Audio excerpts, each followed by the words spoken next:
Part 1. Discovery. All was lost, or at least that's how it felt.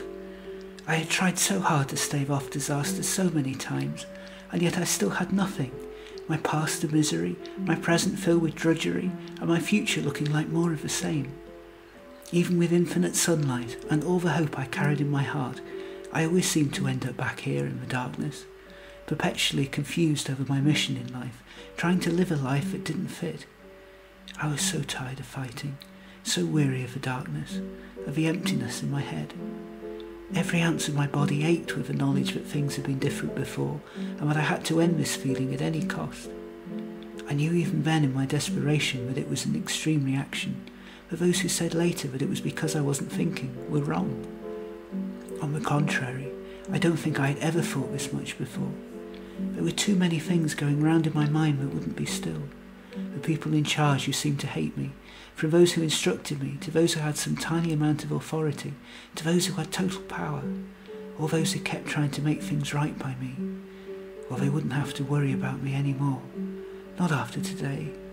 I wouldn't have to worry about me. Not after this. I thought that once I had made my decision and made my mind up that it would just be a case of getting on with it, of physically acting on my thoughts and trying not to argue with myself too much. But somehow it wasn't really like that. It turns out that you only really understand where you are in the light, and in the darkness I was lost. Feeling the pitch blackness around me, physically, rather than simply feeling it in my head, was such a different experience. It made it feel as if I was walking through the world for the first time. I thought I would have known my way automatically after travelling across this ground so often, but every time I stumbled, every time I slipped, every time I reached for something that wasn't there, it was like a reminder that I didn't really know the world at all, that I had been too trusting of the light rather than my own instincts to find my way. I didn't want to think like that though. After all, I had made my decision and willed the darkness to consume me so that I wouldn't have to go through with it. Maybe I could stay here forever, with the darkness eating me up outside as well as in, where nothing hurt anymore. But no, I was already too late for that, and could see the distant light flickering at the edges of the horizon already, filling the sky with its purples and yellows and reds. Soon it would be bright enough to see properly, and they would find me and stop me, and I might never get this chance again. Better to press forward, I told myself. Better to keep going until you reach your destination, and then maybe the darkness will allow you to stop and think. Several stumbles and falls later, I found myself here, at the darkest point of the planet, where nobody would find me, where I would just be what I had felt I had been all my life, a shadow in the world. Just in time too, for I heard it coming.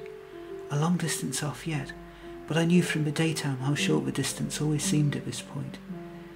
I'd never noticed before how much the tracks screamed as they were pushed into the ground, instead of lifted up into the air, as if like me it was trying to escape from the restrictions of life that had seen it firmly nailed shut into place.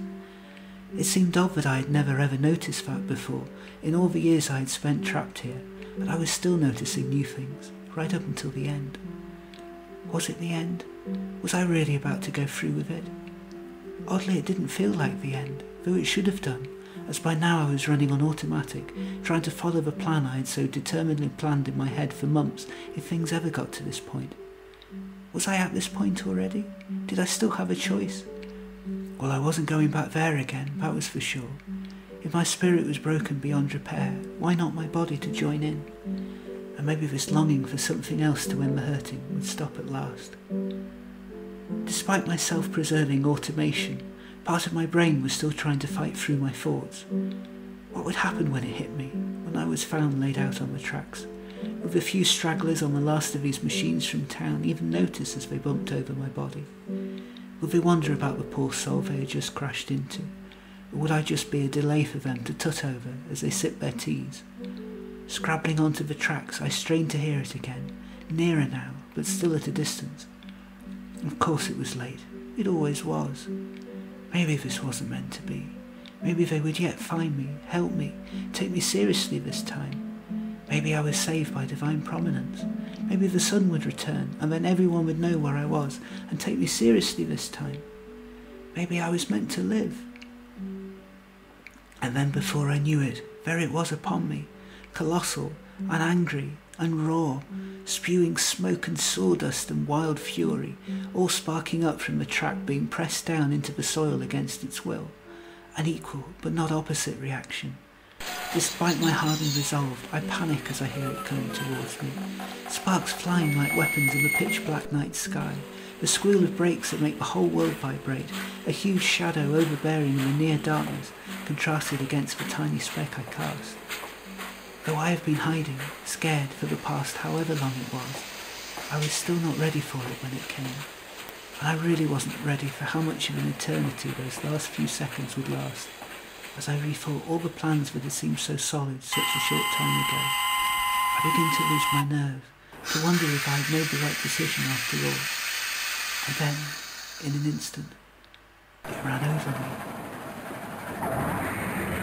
That was where I expected my story to end, and my senses waiting for the familiar tingling of emptiness to be substituted for this noise within, as I prepared to be forgotten by everyone, forever. Only it didn't work out like that. Something happened I wasn't prepared for at all. Instead of an endless sleep, I awoke, and I realised that I was safe at last. With a last screech of protest from the rails underneath me, at someone having the audacity of breaking the monotony of the mundane world, where everything was fixed and rigid, I was gone, transformed into an empty shell that had no more life in this world. Sometimes we work between ourselves, and sometimes work alone. Sometimes we are in control of our lives, and sometimes we're overthrown. Sometimes we just can't see if up or down is the way it should be, and in my current state there's no point asking me. But if I knew all I did then, and not what I've since known, if heaven be a place you live, I'd rather be at home. Lizzie. Whenever I had thought about what would happen next, I had imagined an eternal nothing, a thought that was so strong I hadn't even realised that it was my imagination. Instead, though it still felt eternal, instead it was something, the nothing the last world enabled me to recognise. When I arrived I had none of the visions of tunnels that I learned later were standard on earth, no choir of angels, no pearly gates, no nothing.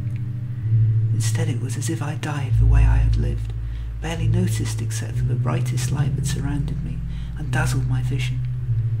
Compared to the fog still raging in my head, all was calm and eerily quiet. At first it feels as if I am in a hospital bed, but as I come to I realise that I no longer own anything that would fit into a hospital bed. I am now consciousness, pure and simple. Even a conscious effort trying to use all of my six senses doesn't reveal much more about my surroundings either, as I fail to see, hear, feel, smell, touch, or feel by instinct. I try to work out how long I have been here, before it dawns on me that I am in a timeless universe, where nothing works the way it once did. Next I lose precious minutes trying to come to, and wiggle my fingers and toes, before I realise that I no longer have any fingers and toes, that I am just a ball of light, a speck of consciousness in the sky, though for now I still feel more like a cloud, free of time or space. This wasn't, though, as it turned out, the heaven of my dreams or imaginings, the sort I half believed in, but something much more mundane.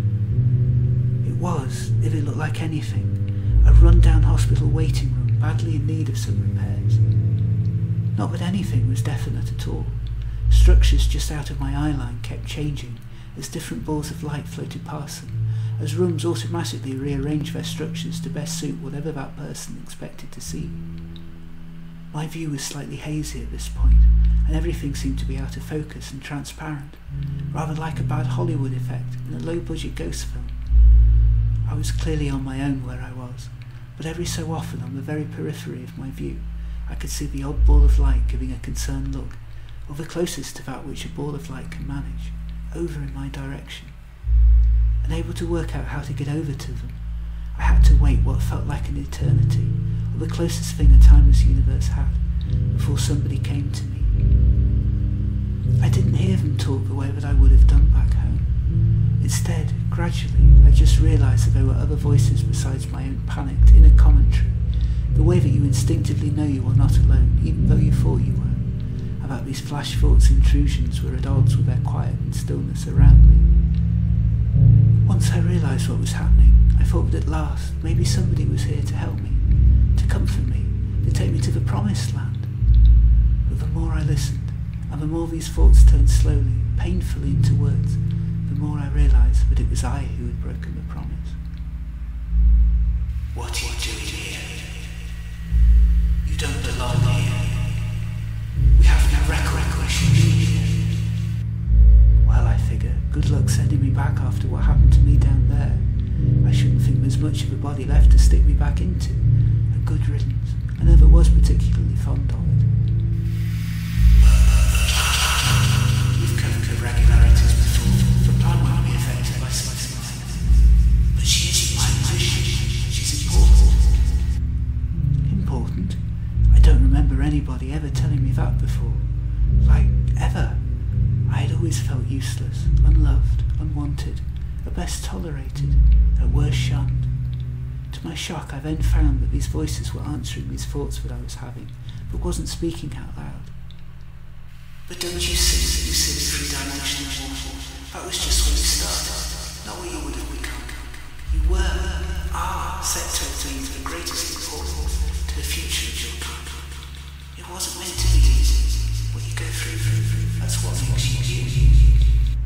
I tell them that they must have made some mistake, that I am a nobody, living a nothing life of importance to no one. And is this really? Not as you understand it, more of an exit point for all the species passing through before we work out where to house it or return to it. Think of it as a giant warehouse in a Swiss. And up to this point in life, maybe that would be true. That would all have changed when you met me. Just as all would have changed for you when you met me. You. Instantly, oddly, I knew who they meant. I had always had a sense that someone was out there, meant only for me, that I only ever had a hazy recollection of what he was like in character, and absolutely no idea of physical appearance. Sometimes I imagined he looked like me, same round face, same untidy hair, same pale skin, with blotches. Sometimes I imagined him entirely different to me, confident and smart, someone who knew what was going on with the world and could tell me.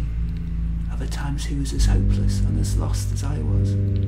At first I felt that he was my long-lost brother, perhaps my twin, who had died unbeknownst to me, but whom my parents had just forgotten to tell me about, sent to an orphanage or foster clan, and still out there somewhere feeling the same sense of loneliness too, and out searching for me. Later he became the boyfriend who had been created for me, and only for me, my other half in a more literal sense than anyone else could have possibly imagined. After I gave up on both, he was still the imaginary friend who could see my real worth in a way that no one else around me could see. For a while, when I gave up on such things ever being for me, he was simply a pet I was going to own one day, who greeted me with love whenever I came home, in return for the food in his bowl. I became so desperate to find any sign of him out there, but I ended up in all sorts of situations that I regretted, simply because I had sensed part of that spark of life I saw in someone, and mistook that for the whole flame, signifying something more rather than the entirety of our relationship. By the end of my time, I had assumed such a feeling to be an accident of faith, and added it to the list of cruel deceits about life. But he had always seemed so very real, so it was almost a comfort now these divine beings were telling me that he was real after all, and not just a warped figment of my broken head. If they were right though, and I had lost my chance to be with him, could that be true? If angelic beings without vocal cords could sigh, that would be the exact noise my new companions would have made just then. Your species is always so patient, with no trust in divine time, but everything happens as it is supposed to, when it is supposed to, always living at a different speed to the rest of the universe. You would have found out everything if you had waited just a little bit longer. Now what are we going to do? Maybe we can still do something about it if we... There was clearly a discussion going on, to which I was blocked, so I simply stayed there, trying to take in my new surroundings, which is difficult when you're used to living in 4 dimensions, and there aren't any actual surroundings to take in. In the distance I could see a room filled with banks of television screens, each one filled with different heads bowed in prayer, and a series of computer printouts pouring out beneath the screens. Not all the heads were the same shape or colour as mine, I noticed. Some beings had more than one. I tried to see if they looked as lost and helpless and as confused as me, but it was hard to tell merely by sight. My thoughts were interrupted by my curious visitors. It has been decided. It is a risk, but we think that there is a way to keep the timeline complete. If you would be willing. I realised that the pause had been left for me to fill in, so I agreed. Well, at first I tried to nod, but after I realised I had nothing left to nod with, I spoke for my agreement. I wasn't quite sure why I agreed, though. It just seemed like the right thing to do at that moment. Like that mattered anymore. I mean, what were they going to do? Kill me? Good. Then come with us. Thankfully one of the voices realised my predicament. Of course, we're not used to having newcomers quite this new. If you think about it, the same way you wish to tell you what to do, then you will find it quite easy. To my amazement, I did find it quite easy. Easier than walking on 4 legs anyway. I obediently followed, slowly, only to find our way blocked by another ball of light. She's not on this. She can't go forward if she's not on this. Well, she can't come back either, can she? Said one of my companions. She would have been dead at least a week by now. Why was this not checked on arrival? I involuntarily gasped at the mention of the word dead, even though I know quite well what has happened to me, and I had nothing left to gasp with. That's the problem with the time this universe. Everything always happens at once. I suppose she belongs in my sense. I only chose that draft place because we had such nice names. My charge are all the same. The troublemakers in the galaxy. We are taking control from here. Yeah, said one of the other voices sternly. You mean she's one of us? Yes. But she's such a tiny, insignificant thing. Trees and Missoula bushes may grow from the smallest of seeds, as you well know. At this I was busied away from the room and, well, out of the scene entirely, and there was nothing else to replace it with. See here, said one of the voices as the surroundings disappeared for good. We live in a timeless universe, which means we can see the beginning, the middle, and the end of all things. Well, duh, I thought to myself, before realising that they could hear all my thoughts. More sighs. That also means that there are certain things that have to happen to allow everything to happen the way it should. Certain people have to do things in order for other people to do things later.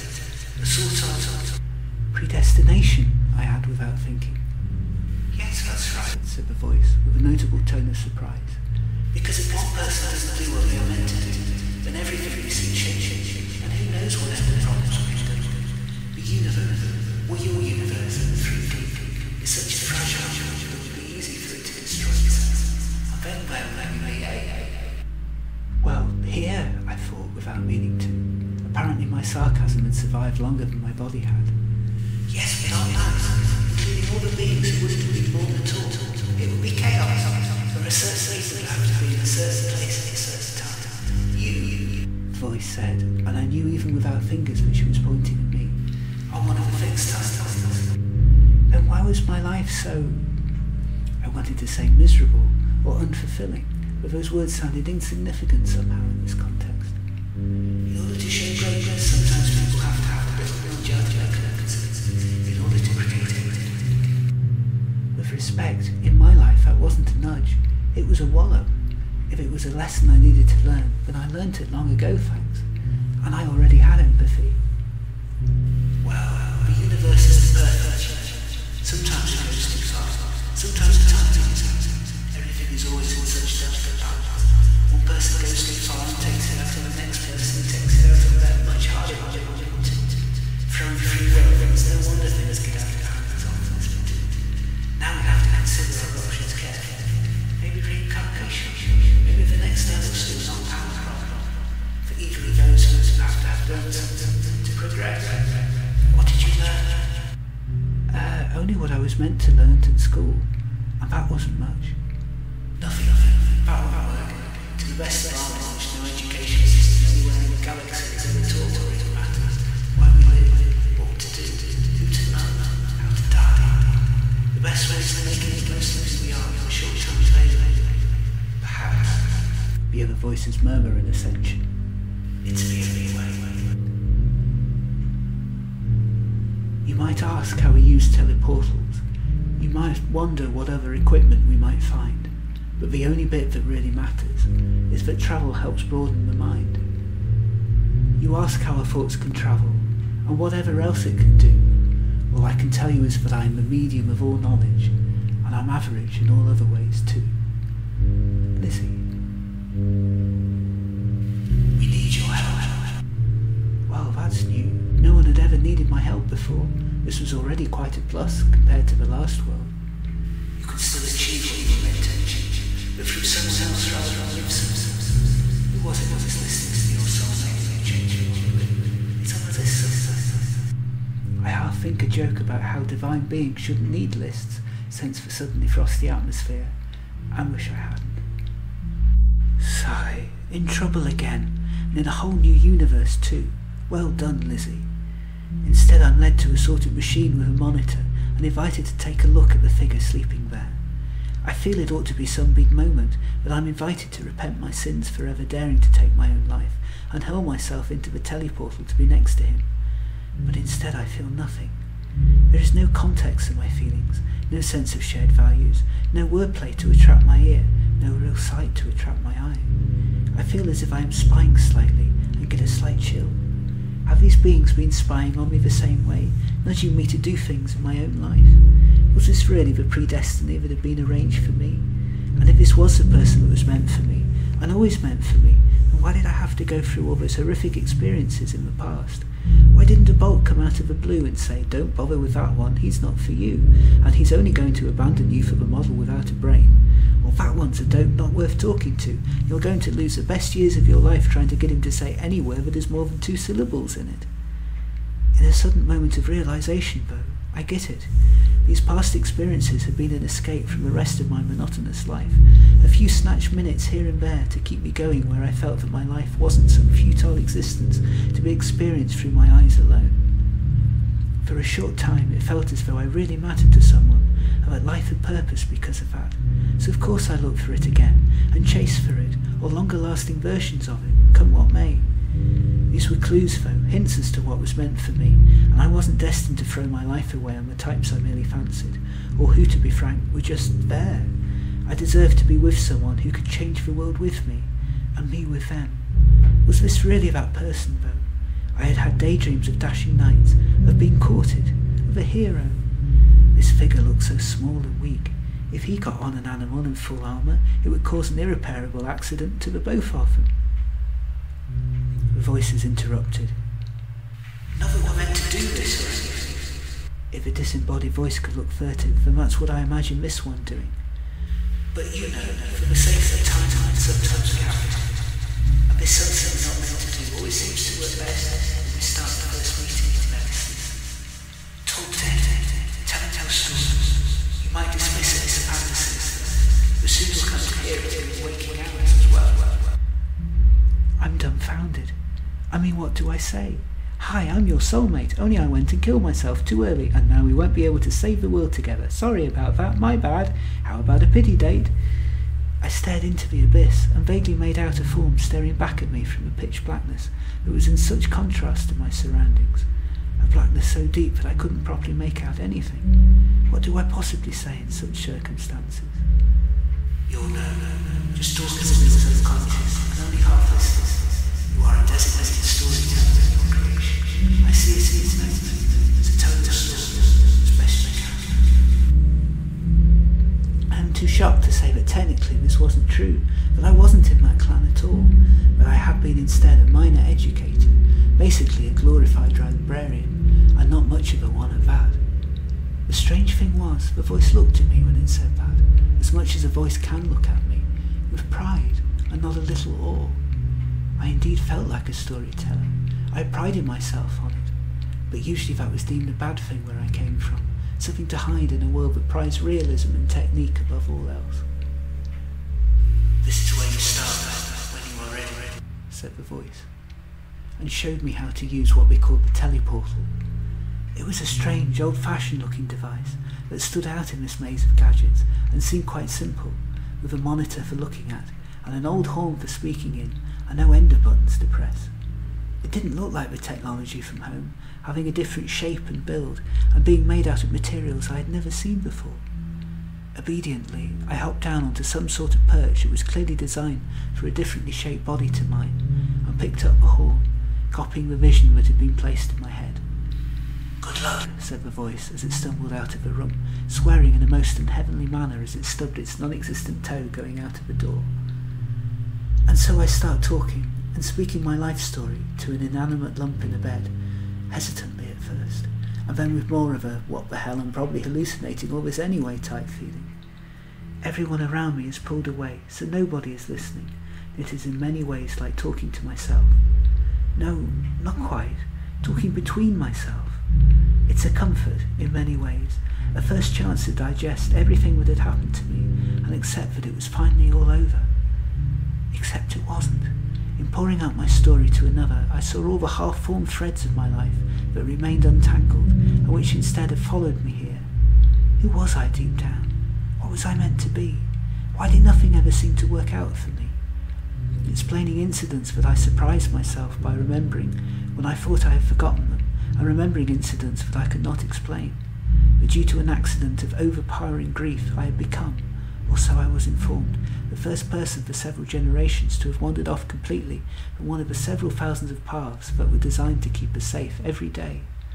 I explained what I had been told, that I could not return, not without creating eruptions that would cause people to rewrite science books, medical books, philosophy books, history books, and, what did I know, maybe even cookery books.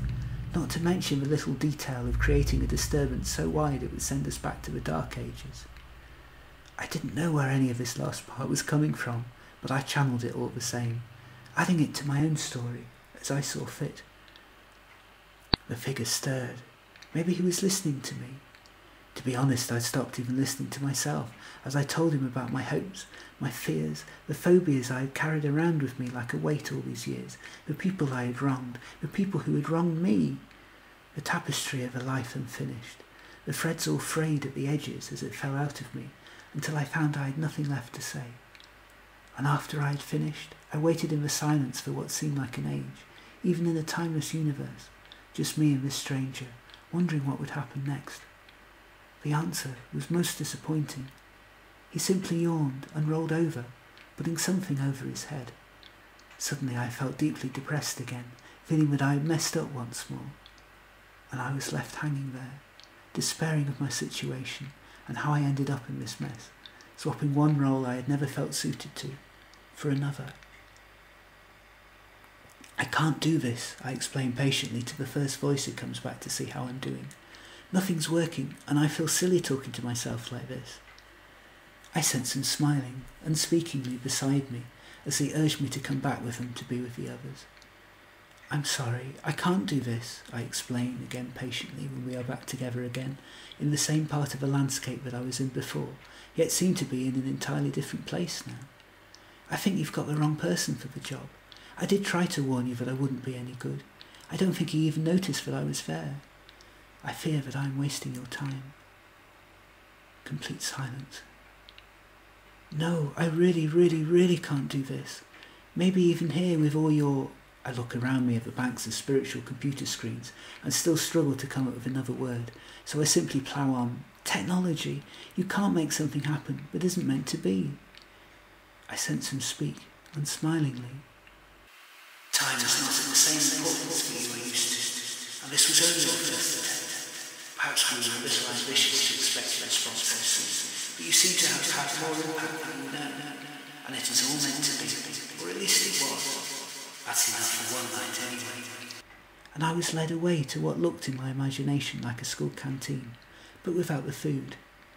I found myself despairing as the voices slowly slink away from me, and I sit down.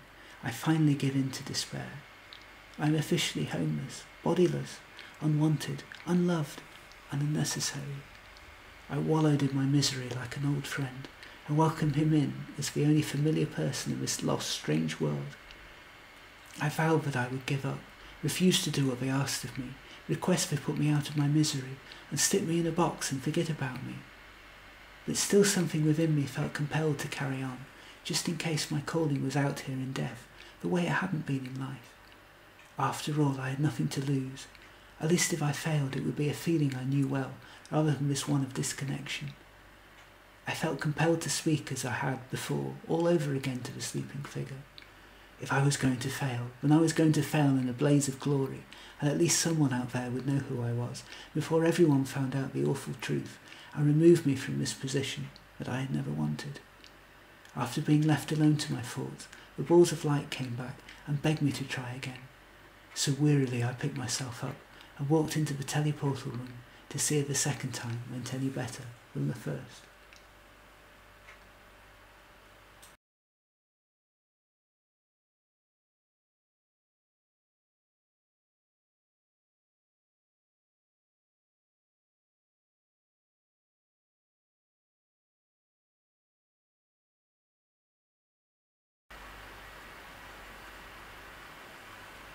There is one at my sleeve, both gentle and true, without whom I would fail to breathe, and who has given me more than I knew. With the angels she stays, though it's her demons I know. She stands unafraid, as it's how she must grow. And it is me that's the spectre, she's not the ghost. I am just a mark in time. She is the one that I love the most, though I've only seen her in my mind. But what can you give one who gives her all, who's lived with you and heard all you've heard? All I can do is to love her more, and send that love out in every word. Enwin. Sonnet. Sort of.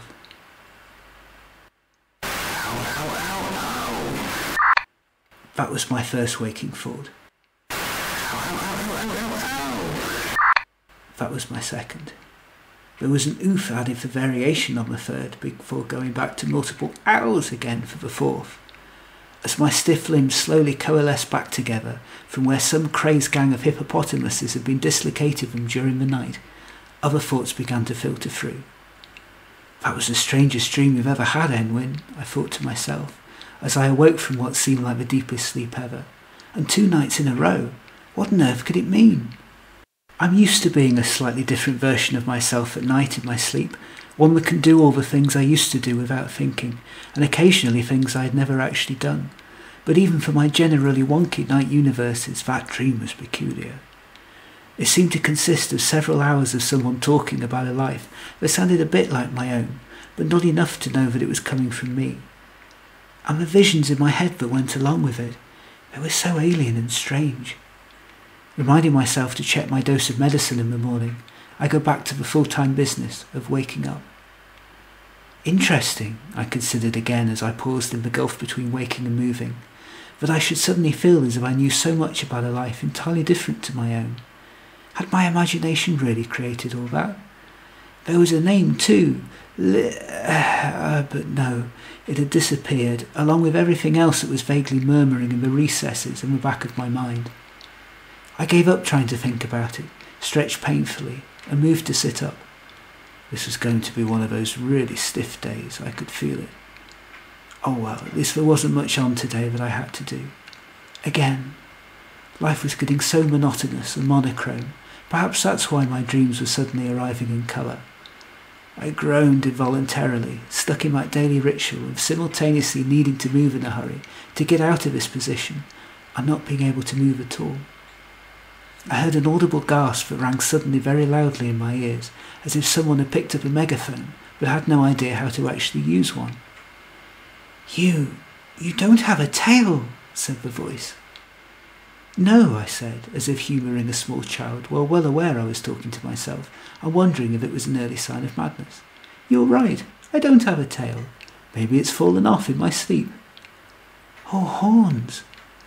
I began to feel cross at the truculence of my subconsciousness this morning. "And only 2 arms, and your aura's not purple." "No, me, that's right. I don't have a tail, or horns, or 3 heads, or 6 eyes, or purple skin and hair. As you well know, though, I do, however, have a pressing engagement in the bathroom," I told myself as I walked to the next room in rather a hurry. "Well, you do have one of those at least," I heard the voice say, followed by the sound of mild giggling. "What is going on this morning?" I asked myself, still not expecting a response. A shame I know it's all going on in my head. It would be good to have someone to talk to. And this character sounded like the sort of person it would be fun to hang around with. I forget that I no longer had a physical body and did a good job at falling off my chair anyway. You can actually hear me? And you thought I would be...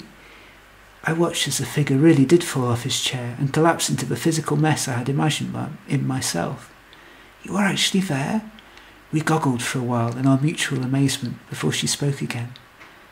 And this is going to take a lot of explaining. A lot of explaining it did, with quite a lot of breaks for, I don't believe this, and what on earth, not to mention a couple of, what on zigger is freeze? Lizzie told me her story, so I told her mine. Though many minor details were different, our stories were essentially the same. I too had had enough of the world as it was, and nothing ever seemed to get better. I had given up ever waiting for the sun to come out again in a world of darkness, and had adjusted to life in the shadows, while all the people who seemed to delight in blocking out the light for others seemed to end up in the spotlight. How I also lived my life with the feeling that we were meant for something more. I also told her how I was chronically sick, and how being away from all the hustle and bustle of an enforced routine had skewered my view of the world. But I was in the strange position of being physically more trapped than any of my peers, who could at least leave their houses and find escape outside themselves, so that spiritually less so, as nobody cared anything about what happened to me, with the exception of some mean job centre letters that occasionally fell through the mat and referred to me as cattle. But I was stuck in this enforced, darkened room with the windows blocked by thick curtains to persuade me into a sleep that was only an occasional friend, and more often a rude stranger that barely knew my name, and called round only often enough to remind me that they still existed for other people. But if my body had let me, I too might be lying underneath some giant machine somewhere, unable to take another minute. But my thoughts could set me free in a way my body never could, as sometimes, when the pain was at its worst, but not so bad I lost consciousness, the pain was all I had. To the point where at first I decided this conversation too was just another part of my slow slide from sanity due to isolation. Well, I had thought, at least this voice is friendly, and it made a change from having an audience to listen to me, instead of just myself. Probably it took the best part of a week before I was convinced to any extent that I wasn't hallucinating the voice in my head, which I came to know as well as my own. There's a part of me that still believes I am hallucinating that voice each time I hear it, but I would say it is now a part that grows smaller each day. It seems odd, looking back at it now, that our first conversation was about our rare differences in physical attributes, given everything we had in common, that we would find out in time, and the fact that we never once saw each other fully. To me she was a disembodied voice, loaded with such character and pizzazz, but after a while I didn't feel the need to see the person I was speaking to.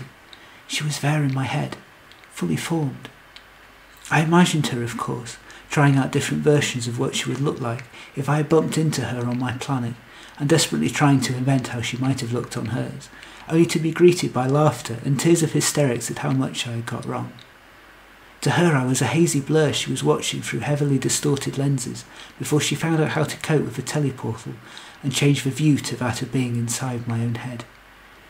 Even that wasn't without its problems, though, as my head would lurch from side to side unprompted as a new thought came to me, causing her to keel over in sudden, unanticipated shock. In the end we agreed that she would use my head like a radio broadcast instead, unless there was something specific I wanted to point out to her. For all the little problems and adaptations, though, knowing Lizzie brightened up my day no end, to the point where I no longer cared if she was an illusion. Finding each other gave the both of us the meaning and purpose, and most importantly warmth we had never felt separately, like discovering central heating for the first time after being used to cold showers every morning. In those glorious days everything flowed and every synapse glowed, with every hour containing some new discovery or other. Though I hadn't much to show her by way of possessions, we found out that through concentration she could taste things I ate and enjoy those together, and sometimes could see or hear programmes together. By far the best times, though, were simply spent in conversation, and talking to Lizzie soon became a drug stronger than any I had found on Earth. While most people's response to finding disembodied voices from another planet in the head would have been alarm or panic, or a visit to the doctors, it was surprising just how quickly this new exciting event became normal for both of us, as if we had both been silently and knowingly waiting for it all our lives.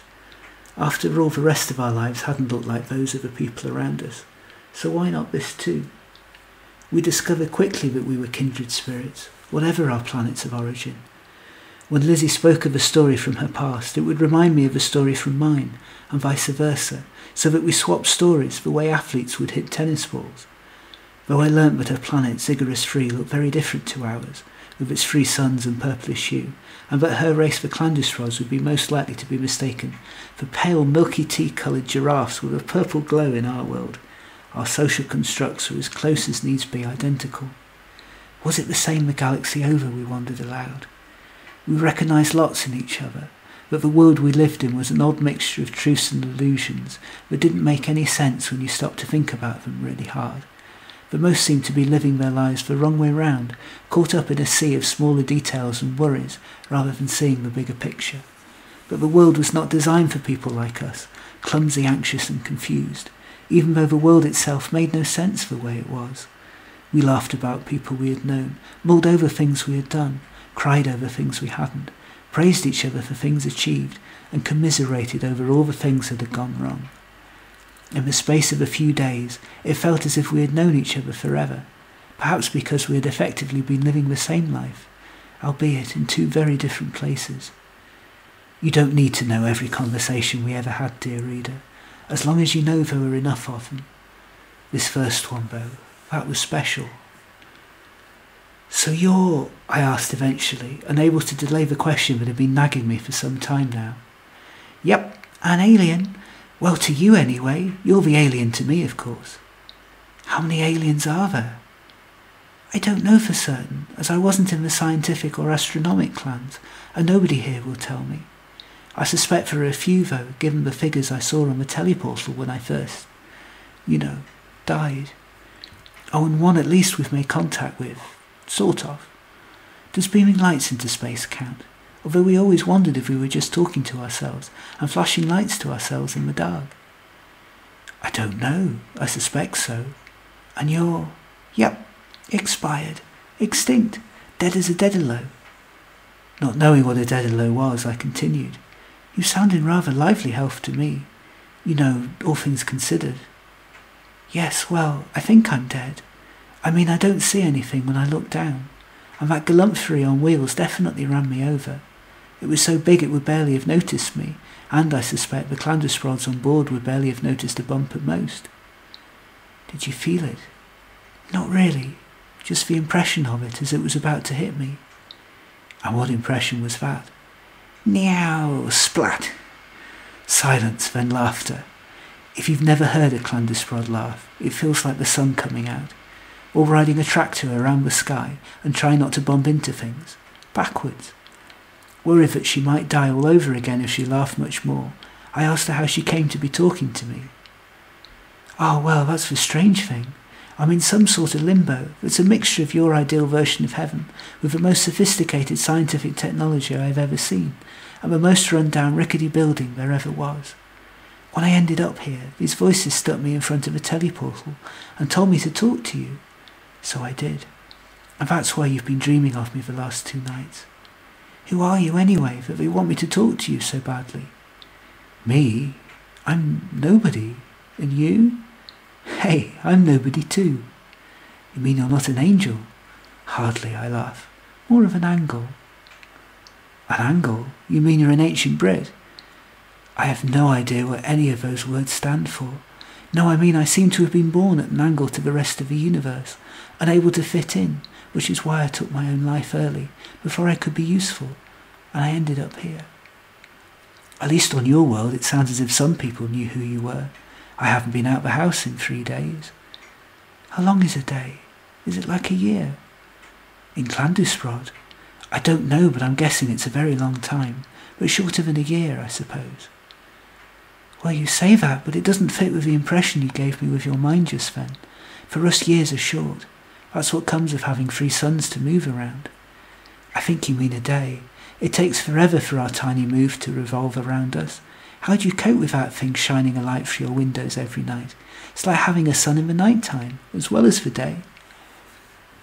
Oh, that's the light bulb. It's in the ceiling. It's powered by electricity. Oh, yes, I knew that. Of course I did. So why do they want me to talk to you? I don't know. Maybe you should ask. Maybe I should. I'm just worried I won't be able to talk to you again. Me too. Silence. I'm intrigued that your name is so English. Is it? Yeah, it was the name of 2 of our lesser queens and everything. That's what the translator button seemed to change it to. In truth, my name is Lizzie, but I've grown rather fond of Lizzie. Look, I can tell that you're tired, and this must all have been a shock, but I'd better leave you in peace, at least for a little bit. Any more questions before I go? 1,000,000, I guess, but that will do for now. Don't worry, a voice intoned. Lizzie will be back, but that's enough for one day. You both need sleep. Sounds like heaven to me, added Lizzie, who was visibly fading. If you've never heard a Clandusprod yawn, well, let's just say it's indescribable. I'll leave it at that. See you soon. In a year, not a day my time? In a day, not a year in mine, I say hopefully. And even though she was a disembodied voice, I feel her smile. And if you've never seen a Clandusprod smile, well, you've missed out on one of the most beautiful sights in the galaxy. For the first time in years, I fall asleep properly, contented. I never knew there was a world that existed outside my door, never wanted to break away, never wanted to leave before, and I wanted to see how they're getting on at home, as I missed the laughter and smiles. So I went to pick up the phone, but just as I started to dial, I remembered that I don't know the code for this lonely road, so I never got to call home. Old Ziggerosian pop song.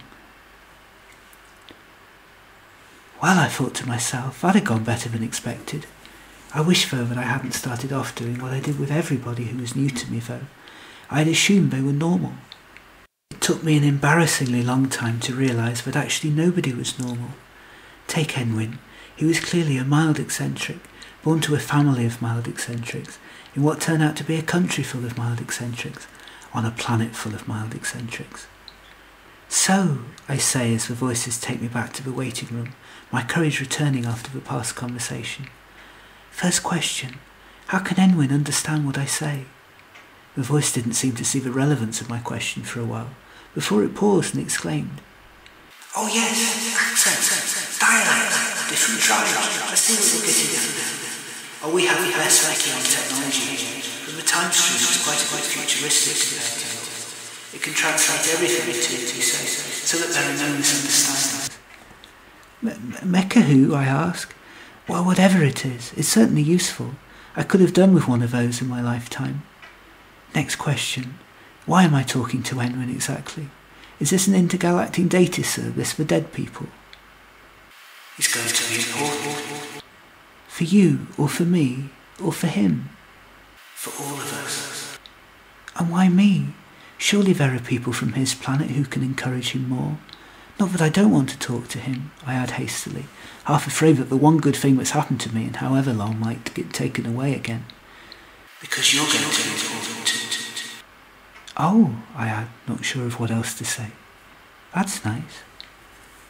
We're doing very well considering he's less civilized creature than what we used to be. Biologically, historically, almost brand new. He looks thoroughly grown up to me, I say.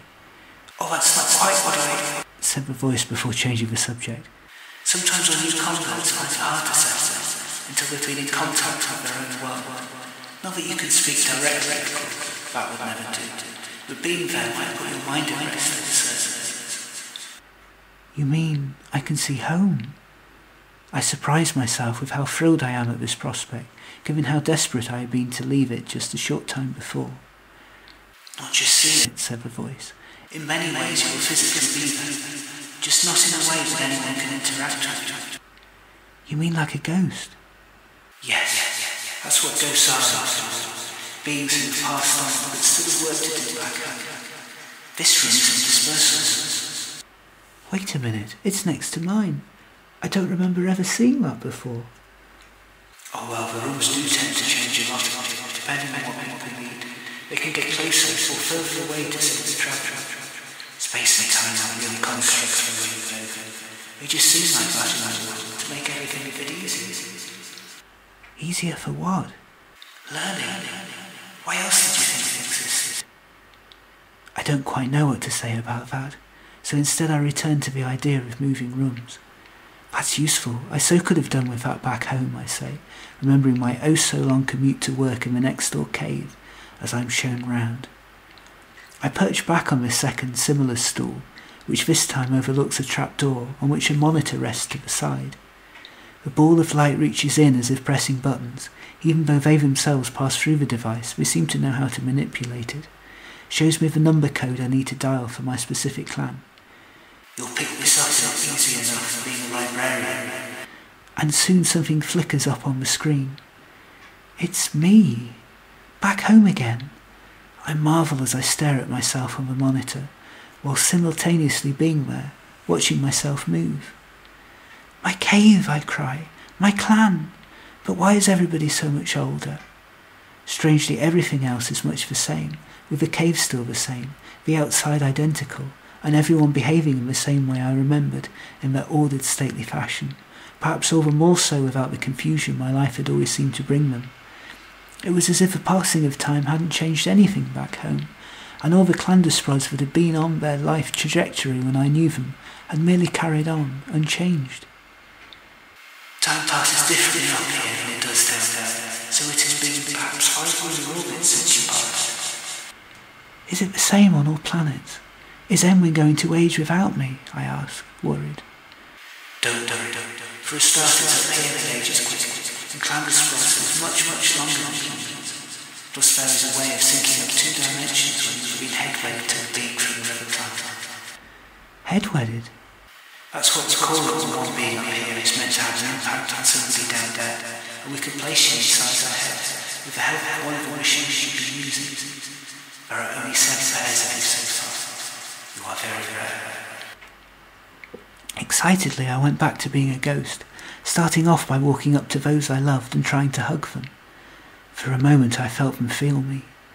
One of my clanmates acted as if I was an insect and tried to bat me away. Another stopped what she was doing and stared into space, as if trying to feel harder. Another paused and smiled sadly, glancing at where my part of a shared communal cave had used to be. Somehow it gave me peace, and the feeling that whilst I had been forgotten in life, some people still remembered me in death. I had even more fun with those I hated, walking up to them and trying to distract them so that they fell over or felt a sudden cold draft or shivers down their spine. Becoming more confident now, I decided to run round the cave laughing, making spooky noises and sending up drafts of air currents everywhere. After so long being there, present yet absent, and overlooked, this was therapy indeed. By now I was laughing, and the balls of light were getting annoyed. Come, you must be tired after all this attitude, and you ought to rest. You have so much importance to do in the future. These disembodied voices are clearly much kinder than I thought they were when we first met. A shame they're still wrong though, I thought equally kindly. I've never been anyone special in life, and that isn't about to change in death. Once we disembark at the familiar waiting area, I am told that they have a special chamber ready for me, but will also synchronise with Enwin's time zone. I don't quite know what to say to this. I see that it is an exact replica of my room from home, one that I left yesterday morning, and which I never expected to see again.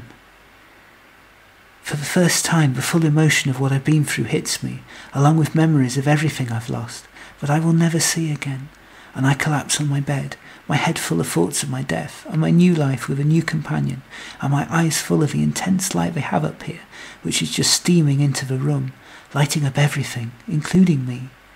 For the briefest of moments, even I feel special. Well, a little bit. I spend the next morning wondering if that had all just happened, or whether it was all in my head, and whether it might happen again. I hadn't fully understood everything that Lizzie had said, and had spent most of the previous day as in a dream, but now that I had woken up, I was curious as to how it all worked, and whether I could make it happen again. I tried a few greetings. Hello? Are you there? Lizzie? But to no avail. It looked as if I was going to be spending this part of the day alone at least. I stretched my mind back across fragments of our conversation and everything that I had learned. So there was intelligent life out there in the universe, on more than one planet too, given what Lizzie had told me. What bliss.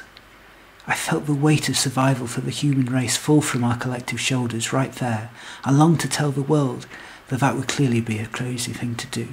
Our president would only try and blow them up. So too, I thought suddenly, there was a life after ours, that we didn't truly die, but were recycled in a sense, in a new life, in a new place. To think I had just had two of the greatest questions of humanity answered in a single day. But was one guaranteed to get there? I wondered if it was worth joining Lizzie there and then, given how difficult life was down here. But from what she had told me, the balls of light didn't seem too pleased about people ending up there before their time was due. I wondered what she was up to at that moment, whether she had found a place that was hers in the afterlife, whether she might become so involved with life there that she would forget all about me, or find some more interesting species to talk to. I had grown used to living in solitude in my current state, but suddenly my head seemed awfully empty without her there, and I longed for her to come back and fill my life again with her presence. The moon and beyond, in fact all in the sky, is the doorstep to heroes and all those who die. A wish upon a star in distant lands is connected now into their hands, witnessed by the guiding light who bring out the sun and drive out the night. 2 points on a distant map are joined by a line, their path lies together, it only takes time. From the myths and legend of Enwyn and Lizzie, an epic McGrumph poem. For a brief moment there, I thought it had all been a dream, except that I had no need for sleep and had been lying down only out of habit, being more in a state of temporary collapse. There was my bedroom the way I had left it at home, the furniture casting familiar shapes around the room, and I half expected one of the various members of my clan to barge in at any time. Except something about it wasn't quite right. If this was night, it was an awfully bright night. The shadows I was used to seeing being eaten up by one of our 3 suns were gone, and replaced by a single, fiercer, far more intense light that was quite dazzling. Usually it would be my subconscious inclination to hide from the lights, as the heat of the 3 suns was bad for our Clandusprod bodies, and our time in the open air was kept to a minimum in the towns and villages that were half buried within the soil. This light was different, though, not something to be afraid of. What had seemed on my arrival like one bright, unbreakable light that was even more powerful than our 3 suns, I now saw was made up of a spectrum of several dazzling, dizzying colours. Many of them I knew, the greens, the blues, the roulees, the shubs, and especially the purples of my Ziggurat 3. But many of them I didn't. Imagine that, whole new colours I had never seen before. I watched as they danced off the sides of the corridors, rebounding at the oddly anachronistic metal struts back into my own eyes. Before I quite knew where I was, I found myself getting up to bathe and cleanse myself in it. But when I looked for the light source, as Clandusprods are prone to do when the light can come from 3 different directions, I discovered it was everywhere. I marvelled at how it broke into a spectrum of colours as it bounced off the walls, unmoving and solid in one part of the room, and yet dancing and pulsing with life as it refracted through the shapes in the window to play around the room, half dancing, half still. I studied closely how it fought its way into the cracks in the room, the parts that had been broken from wear and tear or accident in this imperfect yet heavenly room. I reached out and touched it as if it was a real solid object rather than a transient entity that would be broken when the light source was, and then I tried to trace the source itself, only to discover that it lay outside my room, and that it wasn't from the sun, but from the entire realm I was in. And then I realised where I was, and that I wasn't at home at all. My curiosity got the better of me, and I went to see where the light source really was flowing from. To my surprise, the door opened. I was half afraid that I might have been locked in against my will, to make sure I hadn't run back to be a ghost again, but instead found myself in the same corridor I had been in at last night. Only what I hadn't taken in the night before was just what a beautiful place this was. As I suspected, the light wasn't coming from the source behind the windows at all, because there weren't any, nor did it seem to be coming from the sort of peculiar artificial constructions I had seen on Enwyn's world.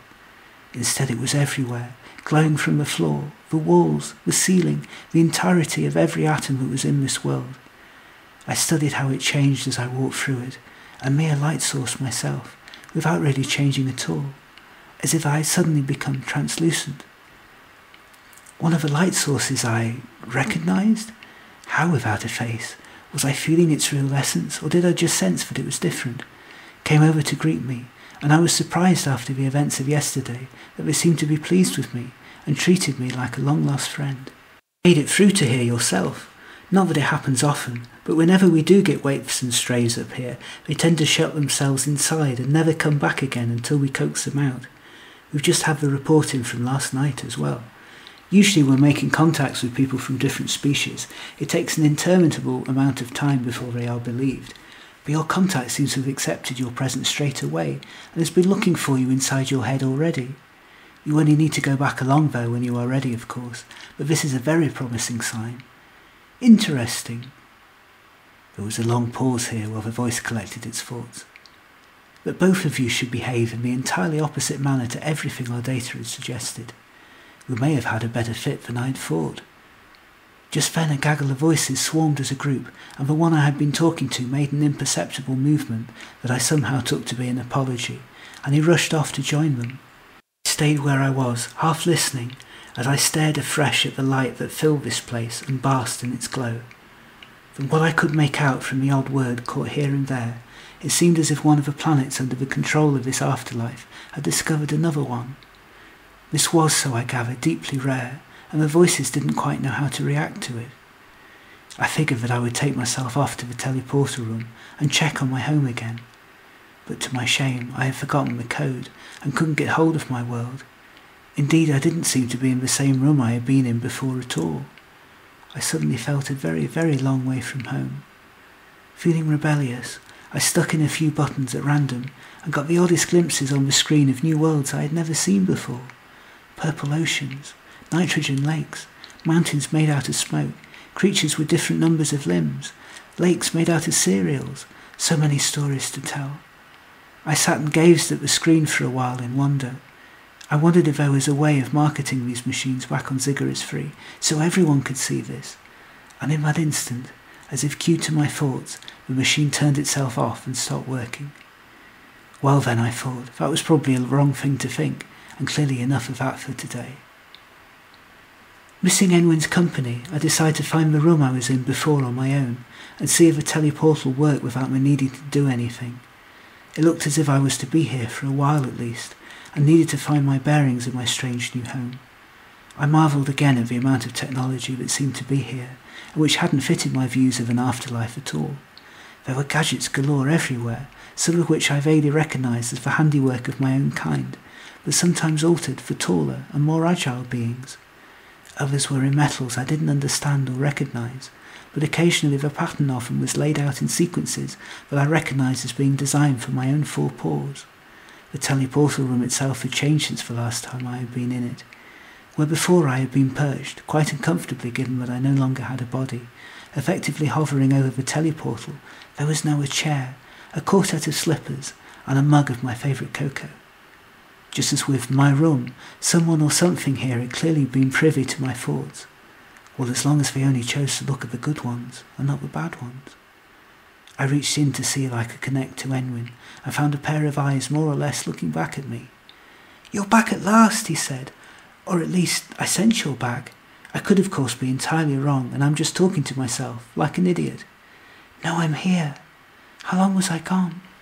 "Not that long, I guess, but long enough for there to be quite a change here. Come see." And before I could argue that seeing was quite difficult beyond this brief strand of vision I had been given, Enwyn had pootled off to what I was quickly learning was a television monitor with a planet shown on it. "A whole new part of the solar system we've never explored before, and our people have just found a planet revolving in an orbit around 3 suns that they think shows signs of artificial constructions. Scientists have called it XT-115 in their usual catchy creative artistic way, but it can surely only be your planet from the way you described it to me. That's so strange that we should have discovered it now, just after I started talking to you. Quite a coincidence." "I don't think the world I'm in at the moment really does coincidences," I thought to myself. Not wanting to trouble Enwin with my worries, though, instead I say out loud, "That's wild! I thought we were alone in the cosmos before I came here and met you, though I always had my suspicions that we couldn't be the only ones out there in a universe this big." "Us too. This will change everything. Mankind will no longer be so up itself that it assumes its way of doing things is the only way of thinking in the universe. We'll be able to learn so much from you. And us from you. This is fantastic. And just think what it will mean for us. We'll be pioneers who made contact before it was official. They'll chat to us on our speak shows and speak to us on your chat shows." We both laughed in giddy excitement. Those endless possibilities gleaming away like so many fireworks brightening up the night sky. "Can we see each other from your room? Where I used to live, I mean." Enwin mulled this over. "I doubt we could see each other with the naked eye, even with human eyesight. But if you have 3 suns, you must be noticeable in our sky in some form, surely. Can you see? Do you recognise anything?" "The problem is, I'm used to looking out and seeing the sky from my point of view. Yours just looks all wrong to me, as if the universe had been turned inside out." "What do you think will happen, if our planets do manage to make contact with each other, I mean?" "Well, it went pretty well for us, didn't it? Maybe we'll all be friends for life, and invite each other round for a mug of tea." "You have tea as well? Interesting." "Or maybe not. If it was your planet on the news, then you are 200,000 light years away." "Is that far?" "Well, let's just say the tea will be cold by the time you got here." Maybe this is how we were really meant to meet. The voices seemed quite adamant that we were meant to meet and help each other at some point. "Yes, we could have been interplanetary ambassadors, the first minds to meet across the stars. As far as we know, of course, there could be lots of us out there talking to each other for all we know." "I still can't believe I found you after all that searching. I thought I was going to be alone forever." "I thought the same. We did rather take the scenic route to finding each other, didn't we?" "We did," I sigh, with the memories of all those fruitless decades of searching playing in my mind. "But we got there in the end. That's all that really matters." "It's a shame we can't quite see or feel each other, though."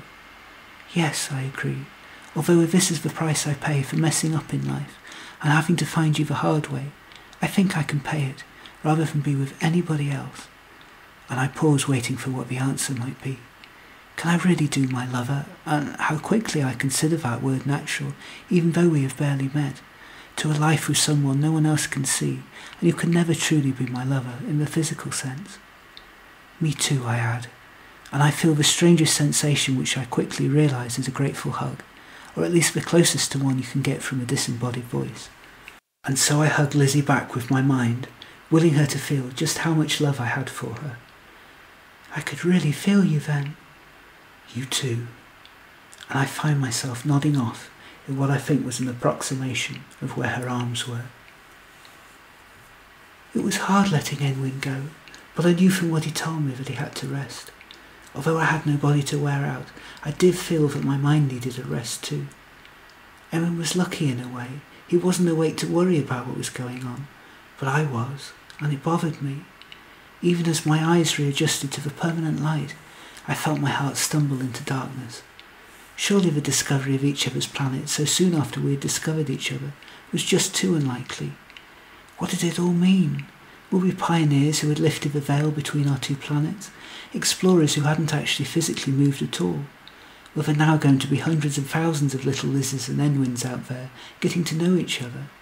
Would our scientists be able to work together to shrink the void between us, and we could be in each other's arms for real? These thoughts were still crowding around my head as I climbed down from my chair and walked my way slowly back to my room. Just as I was about to leave, I spotted an extra device that I'm sure hadn't been there when I had left the day before. It was square and oddly marked, with wires leading from it. Nothing else in the teleportal room seemed to use wires, and it looked entirely out of place where it was. Strange, I thought to myself, for the 500th time since arriving in this place, and I determined to ask somebody about it in the morning, or what accounted for the morning here. It may have been part of the same feeling, but as I opened the door to walk back to my room, I had the strangest sensation that I was being watched, though with the blinding lights from all areas, I didn't actually physically see anything, or anyone. Trying to put the thought out of my mind, I walked back to my room, or keeping my 4 ears out for any sign of danger. None came though, and I found myself back in my room again. It looked older somehow, as if the decorations had been from a life that was gone to me, and far more past than just a day or two ago. Puzzled as to why I was still thinking about time now that it no longer mattered, I let my mind drift off as I lay on my bed and struggled to come to terms with all that I had seen, wondering what Enwyn was doing and whether humans snored as loud as Clandusprods.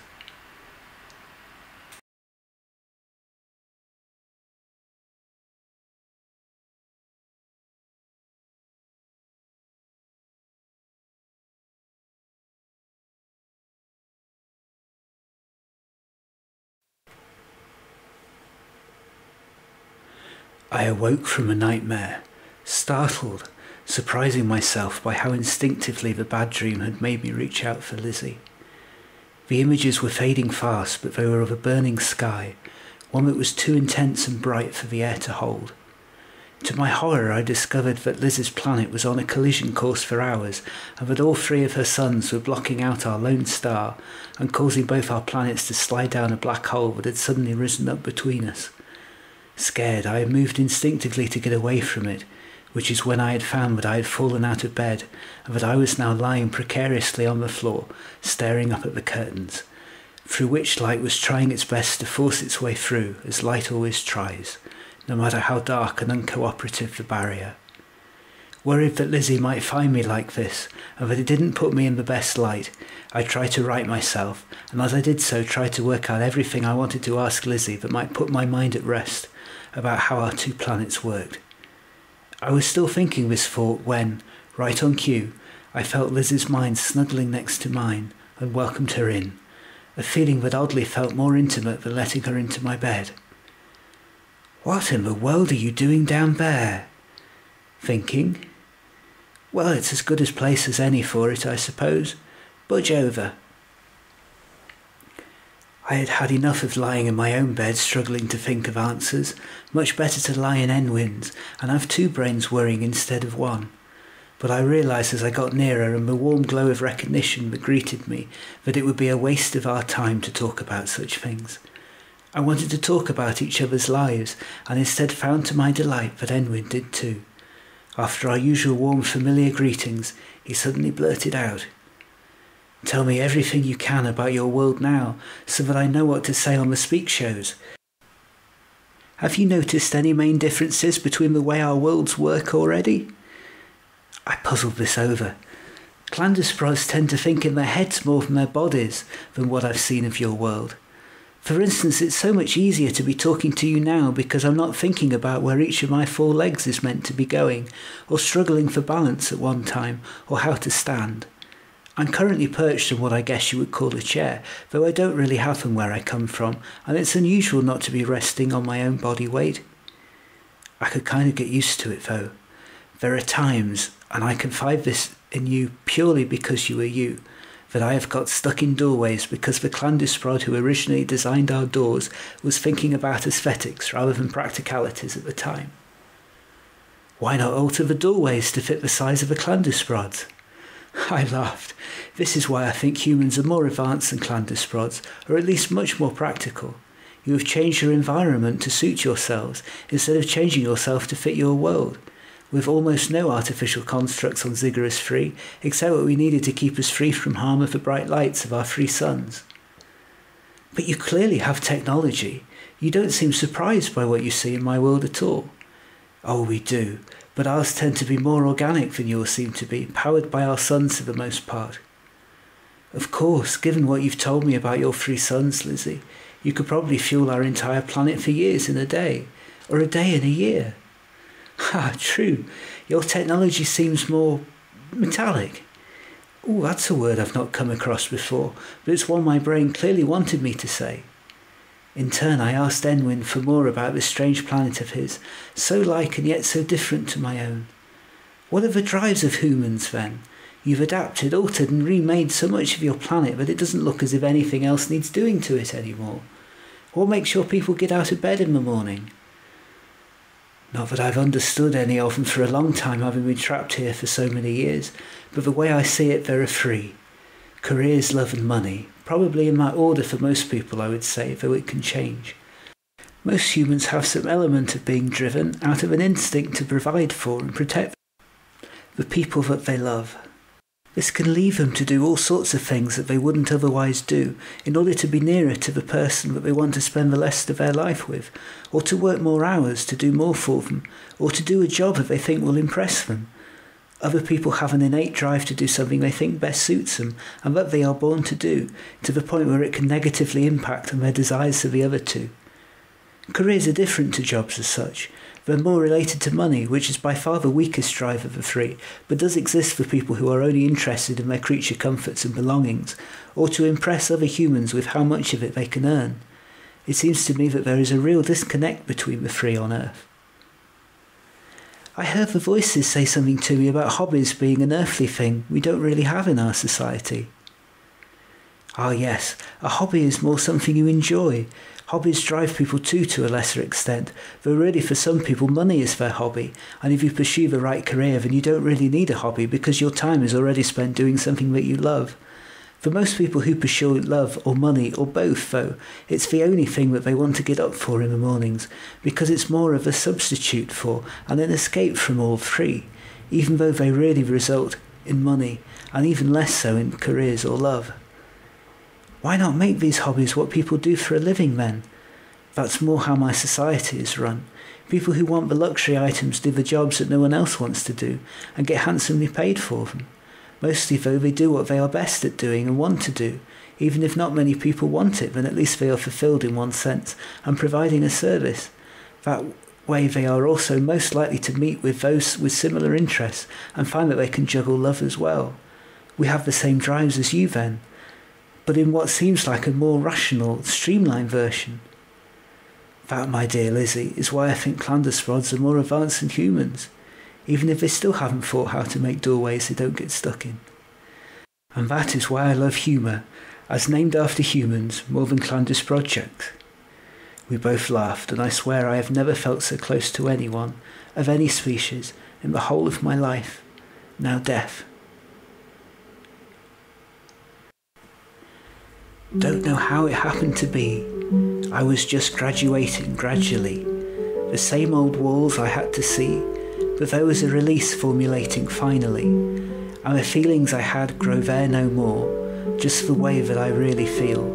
This step up today I can't ignore, might not be steering but I'm at the wheel.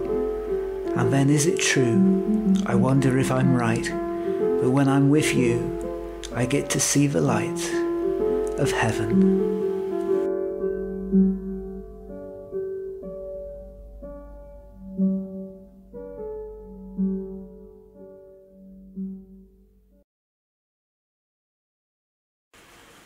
Earth pop song from Endurance, Saving the Universe, a concept album trilogy about Enwin and Lizzie. I had forgotten all about the difficulties of the night before when I had been with Enwin, but remembered the minute he had gone to sleep and I had worked my way out of his world and back into mine. I had a quick look at the teleportal machine for the gadget filled with wires. Yes, it was still there. But what was it doing? And why hadn't it been there the first time we had used it? Puzzled, I put the thought back to one side for now. I had been talking to Enwin, the only creature in the universe who understood me, and we were together, of a sort. If anybody was spying on us, they would surely only hear the love we genuinely had for each other. What did I care about wires and such? Once again I thought I saw a fleeting shadow dart in after I had left the room, and tried to peer back around the door without really seeing anything. Putting it down to my eyesight, once more adjusting to the light, I went back to my room and slept for what seemed like an eternity, but in truth can't have been that long, for I found myself almost subconsciously back in the teleportal room and staring at Enwin's sleeping figure, waiting for him to wake up. I sensed her before she even had a chance to speak or make a sound. I had begun to familiarise myself with the feeling in my head of when Lizzie was there. I could sense this whole new presence slowly sliding its way to sit alongside mine, like a co-pilot joining in to take over control of an aeroplane. It was full of hope and curiosity, mingled with an inner melancholia I was too afraid to ask her about yet. the feeling of someone who was used to things going wrong, but who couldn't help themselves from wondering if things wouldn't yet one day go right.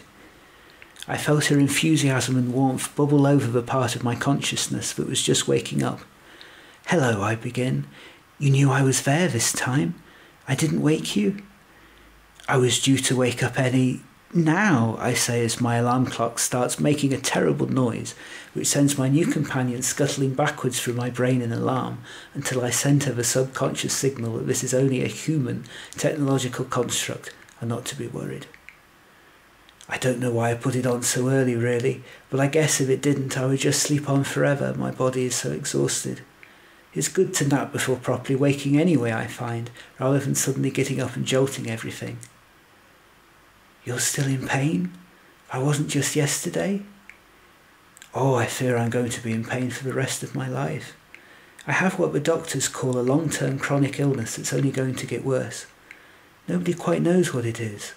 Some scientists say that it was a vaccine that went wrong. Others say it was a virus that got released into the atmosphere by accident.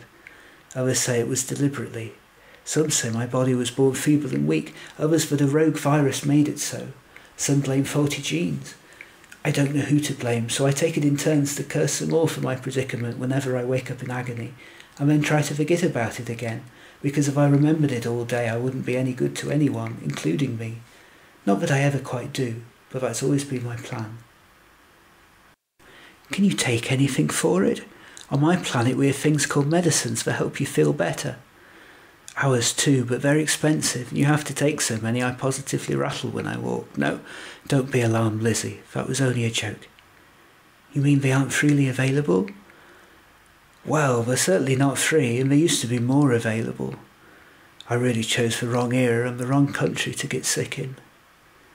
"It's not your fault you're sick. On Ziggurat's free, everything would be shared.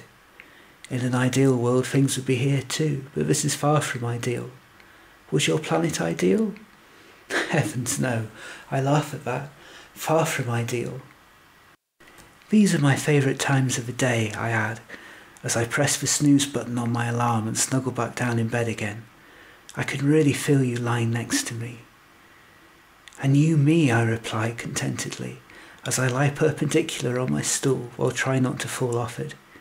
It really feels as if we are next to each other, skin on skin, instead of two disembodied heads talking to each other. "Oh look," I exclaim, as light calls out from under the curtains like a distant memory. "A sunrise." And for the first time in a long time I pull back the curtains to let the light spill in, filling up every last nook and cranny of my room so that the darkness has no place to hide anymore. "It's beautiful," I say, marvelling at how much light can come from just one tiny sun revolving round a mud planet. "I've never seen anything like it before." "Of course," I exclaim, "you're 3 suns. It must be daylight nearly all the time where you are." "Yes," I say, "very nearly almost anyway. At least it is daylight virtually all the time outside, rather than inside our cave walls where we spend most of our time. The light never dies away outside, though we do have double morning, when 2 of our suns are out at once. That's the time when it's far too hot even for our Clandusprod skins. What do you do when it gets dark and you still want to do something?" "We put our lights on," I say, and pull the switch beside my bed. "Oh, I remember now, an artificial sun, in place of a natural one. How very human. Now that I think of it, I suppose that it is." "I have to be out today," I tell Lizzie, "but there's no reason why you can't come with me. Assuming that the signal still holds when I go outside, I would be intrigued to try it." I think again of the strange wires I had seen poking out of the teleporter, and suddenly wonder if we have been given a booster extension, like the ones my town used to help transfer the sun's rays deep underground to where we store our food. Me too. I wonder how far this contraption would reach. If it's managed to get your voice this far away from wherever you happen to be, in theory it should be able to cope with a mile or so outside. You should at least see the rest of my house, even if we don't go any further. Given my own command clan arrangement back home, I had never considered that Enwin had access to any more rooms than his own, beyond a bathroom next door, and realised I still had so many questions to ask him to compare his world to mine. Has he got himself ready with some weird customs? I've been meaning to ask about those protrusions jutting from his mouth before he surprised me by taking out a brush and stabbing at them. I looked around the rest of his home. I found human dwellings oddly dark and cramped compared to mine. From what I could tell, Enwyn lived in a very regimented square box with what seemed to me narrow ceilings and not much air. What there was came from a gap in the outer shell that could seemingly be opened or closed, leading out into what barely looked like enough sunlight for one person, never mind a whole planet. I missed the big high communal ceilings of home and the huge triangle arc that tapered the walls of our houses into what I considered a rather fashionable curve. For the first time in a long time, I began to get homesick. Who was in my house cave now? What had happened to my few meagre belongings? Had anyone missed me? I sighed again over the events that had led me to take my own life and end up in a world infinitely stranger than my own humdrum existence, and my sudden concern made Enwyn look up with his own worried look on his face, an odd movement of the head we had already begun to use together as a sign that we were thinking of the other, without us actually saying anything or explaining our reasoning out loud. "Everything okay?" he asked, while pouring things out of boxes into a spherical bowl. "Just thinking of my home," I say. "I'll tell you later." And I feel him reach up with his arms out to an imaginary me in front of him, in the same way that we would have done at home, but with half the limbs, of course, the human body being so prone to falling over. "Poor Lizzie," he mutters. "I had half forgotten that you would have had a home like mine before you ended up where you ended up. I'm sorry. Was it a nice home?" I stopped to think about it. Not that it seemed that way at the time, but I suppose it was. He hugged me again and asked me to tell him the next time I was upset, so that I didn't have to go through these things alone anymore. And I found myself sobbing in his imaginary arms as I thought about everything that had happened to me and everything that had brought me to this point in my life. Every last insult, every last failure, every unjust event, until I had felt that I had been left with no choice but to escape from even the small things I had loved, like the automatic home that all Clandusprods are given when they hit a certain age, the job that had been organised especially for me and fitted to the best of my abilities, the people who had briefly rooted for me when it had all started to go wrong, before running away as far as possible when things started to implode, the pressure from the heat of our suns and the relative smallness of our population, which meant that the community played a much bigger role in my life than it had seemed with Enwyn so far, for he assured me that his experience was unusual, in the sense that his illness had cut him off from the rest of society. That was what seemed so very different to our world, though, where the sick and the frail and the old were at the heart of it, not pushed away to the margins the way that he had been, and it had been my job to protect them, my job. I should have known that the sun's rays would be too much. I had stood in that part of the cave entrance myself. I had been taught that from the very start. I knew it. I had been there. It was a momentary lapse. It wouldn't happen again. Well, of course it wouldn't happen again, I told myself. There's no light and no people here, and what there is up there is regulated, and then I came to in Enwyn's soothing arms. "It was like you blacked out," he was explaining to me. "One minute you were talking to me in English, and the next you were talking in a strange language I didn't know. Zigguratosian?" he wondered. I nodded, coming to, back where I was. "Don't worry about it, Lizzie," he said, looking worried. "Whatever happened in the past can't get you now. You are safe with me. Look, only one sun, and indeed not much of that either today. It looks like it's going to rain. Typical, I only go outside the house once a fortnight, and it always rains." I realised that he was standing in the doorway of his house and staring out. I also noticed that he was wearing another layer of protection on his body and feet. I was puzzled, but I thought you didn't need protection from one sun. "Well, sometimes in summer you do, when this part of the planet is nearest the sun. Not often, though. We're in a part of the globe where it always rains instead. I really wear this as a protection against that, and the cold and the rain." You can tell I looked puzzled, so added, "Precipitation?" He gestured up into the sky, so I looked up and saw that the sky seemed to be crying large teardrops. This never happened on my planet. I gaped. "You don't have water on your planet?" he asked, his turn to be puzzled. "We were always led to believe it was vital for life. There is enough of it here on Earth. Around 70% of the planet is water, I believe. And most of it, he added with a snort, looks as if it's about to fall on our heads any minute. Yes, of course we have water, silly, but ours is all underground, from springs and wells. The sun will just gobble it all up if it was in the open air like that. With us, we'd always assumed life would only grow on a planet with multiple suns. We never gathered that water could just, well, lie there, or that life could exist on a planet this dark. In truth, it doesn't. Mother Nature is the original recyclist. The water is always being taken up into the sky as evaporation and falls back down again as rain. Why? That seems like an awful lot of hard work. I'm not altogether sure. It just kind of does, and humanity just goes along with it. Not entirely satisfied, I tell him that I am okay now, and he had better go to where he needs to go before he is too late. He glances at his watch, pulls a face, and agrees. Are you ready for this? It might be a little different to what you are used to, he says. And remember, if the signal goes for whatever reason and I lose you, then I will be back in my room within an hour my time, which is almost nothing your time. I don't plan to move for another fortnight, so don't despair. Ready? I wonder what he means by different. So far, standing in the doorway has been just like talking to Enwin in his room. But as he walks off and turns the corner, I see what he means. Oh, the noise, the reverberation, the colour, the lack of good old solid cave-like ceilings, the speed of people rushing past with what seemed to me like no orderly system whatsoever. I shudder as I see what looked like the warped earthling version of a machine that ran me over in the distance, the one that made about 1,000,000 times more noise. I wince as another being pushes past Enwin's shoulder, the second ever earthling I have ever seen up close, but his face is taut and angry and intense, very different to Enwin's placid but comforting stare. Bright lights flash back at me with wording that seems nonsensical, even with the translator button. Try this, do that, don't do the other, buy me, on sale.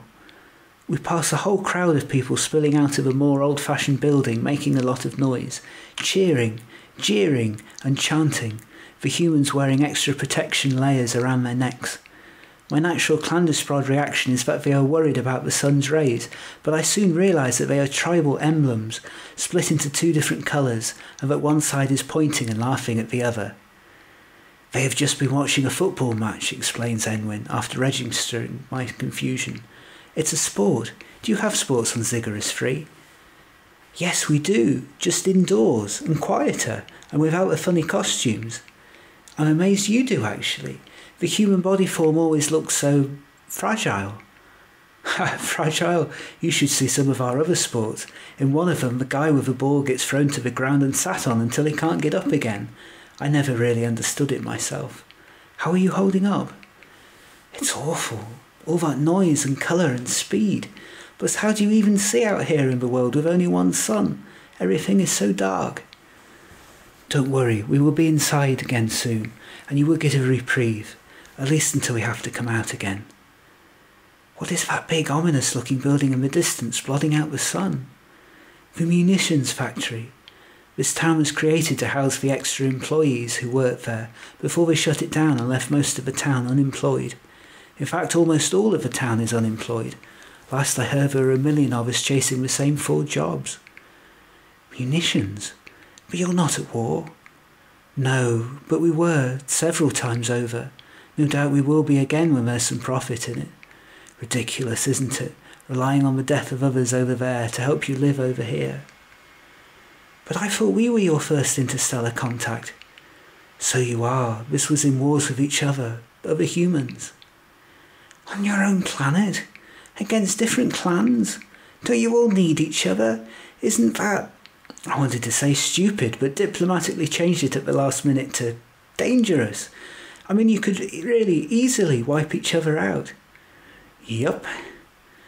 But Clandusprods stopped fighting each other in childhood, I thought to myself, when they learned the futility of waging war with equals who were as smart and as ruthless as they were. I mean, what was the point? Sheer stupidity. Too late I realised that Enwin can hear all of my thoughts, and instinctively clamped my hands over my mouth, even though I know this will do no good at all. Yeah, about that. I'm not happy about it either, but welcome to Earth. is all he says sadly, with a sigh. Enwin goes back to his walking, and I figure that walking must be particularly difficult for human creatures with only 2 legs, so I let him concentrate as much as he needs to. Having adjusted to studying the outside of his planet, I begin to study Enwin instead now that I am seeing him upright and moving. I was pained as he hobbled down the street, certain that human beings had been cruelly designed by some irrational sadistic monster with a bent ruler, until I looked around me and realised that this was an Enwin thing rather than a human thing. Indeed, some of the inhabitants of this land seemed very quick indeed as they pushed past us in the haste to get, well, nowhere important by the looks of things. I noticed too that Enwin tried so hard to make an impression with his appearance, but it always seemed to come undone somewhere. 2 strides out of the house and a shoelace would defy gravity and the laws of physics by coming undone. 6 strides out an arm sleeve would scuff a nearby wall, unnoticed except by me. 10 strides on and an absent-minded whisk of a hand would leave half of the hair on his head sticking up the wrong way. Looking around me, I still felt as if I had the best one though, and I wondered why I had not missed my appearance after spending so long thinking about it back on my planet, on my lifetime. Truth be told, it was rather a relief not to have to worry about it anymore. After all, if anything was the great equaliser in life, it was being reduced to a disembodied voice up in the clouds. As Enwin turned the corner, he paused to hand small tokens of something I couldn't quite see to someone sitting on the pavement looking cold and miserable before shaking hands. That poor chap's still there then. He's been there months now. What, permanently you mean? He doesn't have his own cave? Yes, he alternates between living on that corner and in the disused factory as he has nowhere else to go. The government took his job away from him when the factory here closed, and then he lost his house. I wish I could give him more, but goodness knows I don't have a lot myself. And everybody else, I ask, aware that everyone behind or in front of us were ignoring this new figure with a glazed look in his eyes. On my world we would have rallied around him and shared one of our caves until he was granted his own. It would bring shame on all of us to see one of our kind suffer. I sighed. Not here, alas. It's better now than it was generations ago, but it's kind of driven into all of us that survival is up to you, and there is no one much to help you. It's so ingrained that, do you know, I hadn't even thought of sharing my house. I'm sure someone would complain if I did share my house, though. My tax rate would probably go up too. What's the tax rate? It's the money that everyone pays so that they can help people in need, in theory, though it generally ends up being wasted on something we don't need, like munitions for instance. Ah, so you do have some system then, but would they really make the person who needs it pay for it too? Yes, probably, and if I know this government at a higher rate than the people who have lots of money to spare too. Why would anyone complain if you helped? I don't really know. I guess humans are just like that. We seem to keep to ourselves more than you Clandusprods. Lucky you, I say, with memories of my own clan always on my back and insisting they knew where I was and why. Not really, said Enwin sadly, with his own memories of loneliness and isolation and not really mattering to anyone. After a few more steps in pain and silence, ours, not the world's, which continued to be endlessly noisy, Enwin ends up outside an old decrepit building that's falling to pieces, and only keeping itself together through sheer willpower. It is the only one we have passed all day that is busy, and everyone walking in and out looks as worn down and fragile as the building itself. Enwin finds himself a seat in the corner, as far away from everyone's gaze as he can manage, and tries not to make eye contact with over a dozen people who are all doing the same thing. Where are we? I whisper. This is the job centre, Lizzie. But you don't have a job. I know that, and you know that. Do you want one? Not exactly. I couldn't do one if there was one I wanted to do. Then why are we here? To prove I shouldn't have one. But you can't have one, you're sick. I always said Clandusprods were smarter than humans. Didn't you say your illness was chronic and long-term and getting worse? Yes. Then why are we here? More sighing. You'll see. Eventually his name is called, and Enwin walks with his characteristic waddle over to a desk to sit down opposite someone. This is only the third human being I have ever studied in great detail, and I am shocked at how many differences there are with the only one I know well. This one doesn't make me feel warm and cosy, this one makes me feel scared. She seems at her happiest when making Enwin squirm. It all feels like some giant chess match, and I make a mental note to ask Enwin later if this is a game they two have on Earth.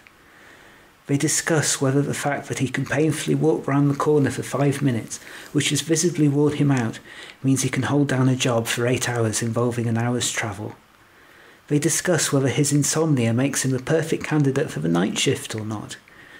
They discuss whether the fact that he is likely to die from his illness, but not for another year, means he is fit to spend his last few months working as a slave in some decaying factory. She asks him what job he can do regularly.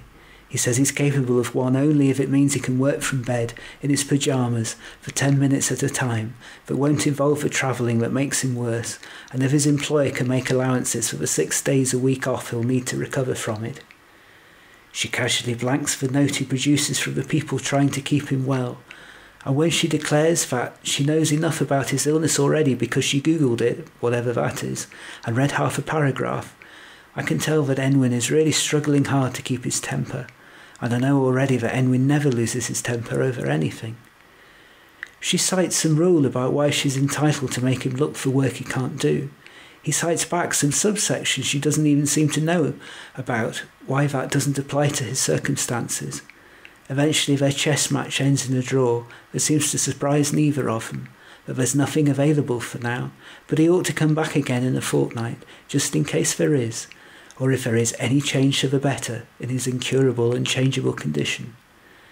Enwin sighs inwardly, gets up to leave, and waddles back over to the seats where we have been sitting. Before he can get the words out to talk to me, I blurt out, "Who is that terrible woman? Why did you need to come back again next week when she can plainly see you can't? Why are you here at all?" "It is my only way of getting an income, Lizzie. Do they not have this on your planet?"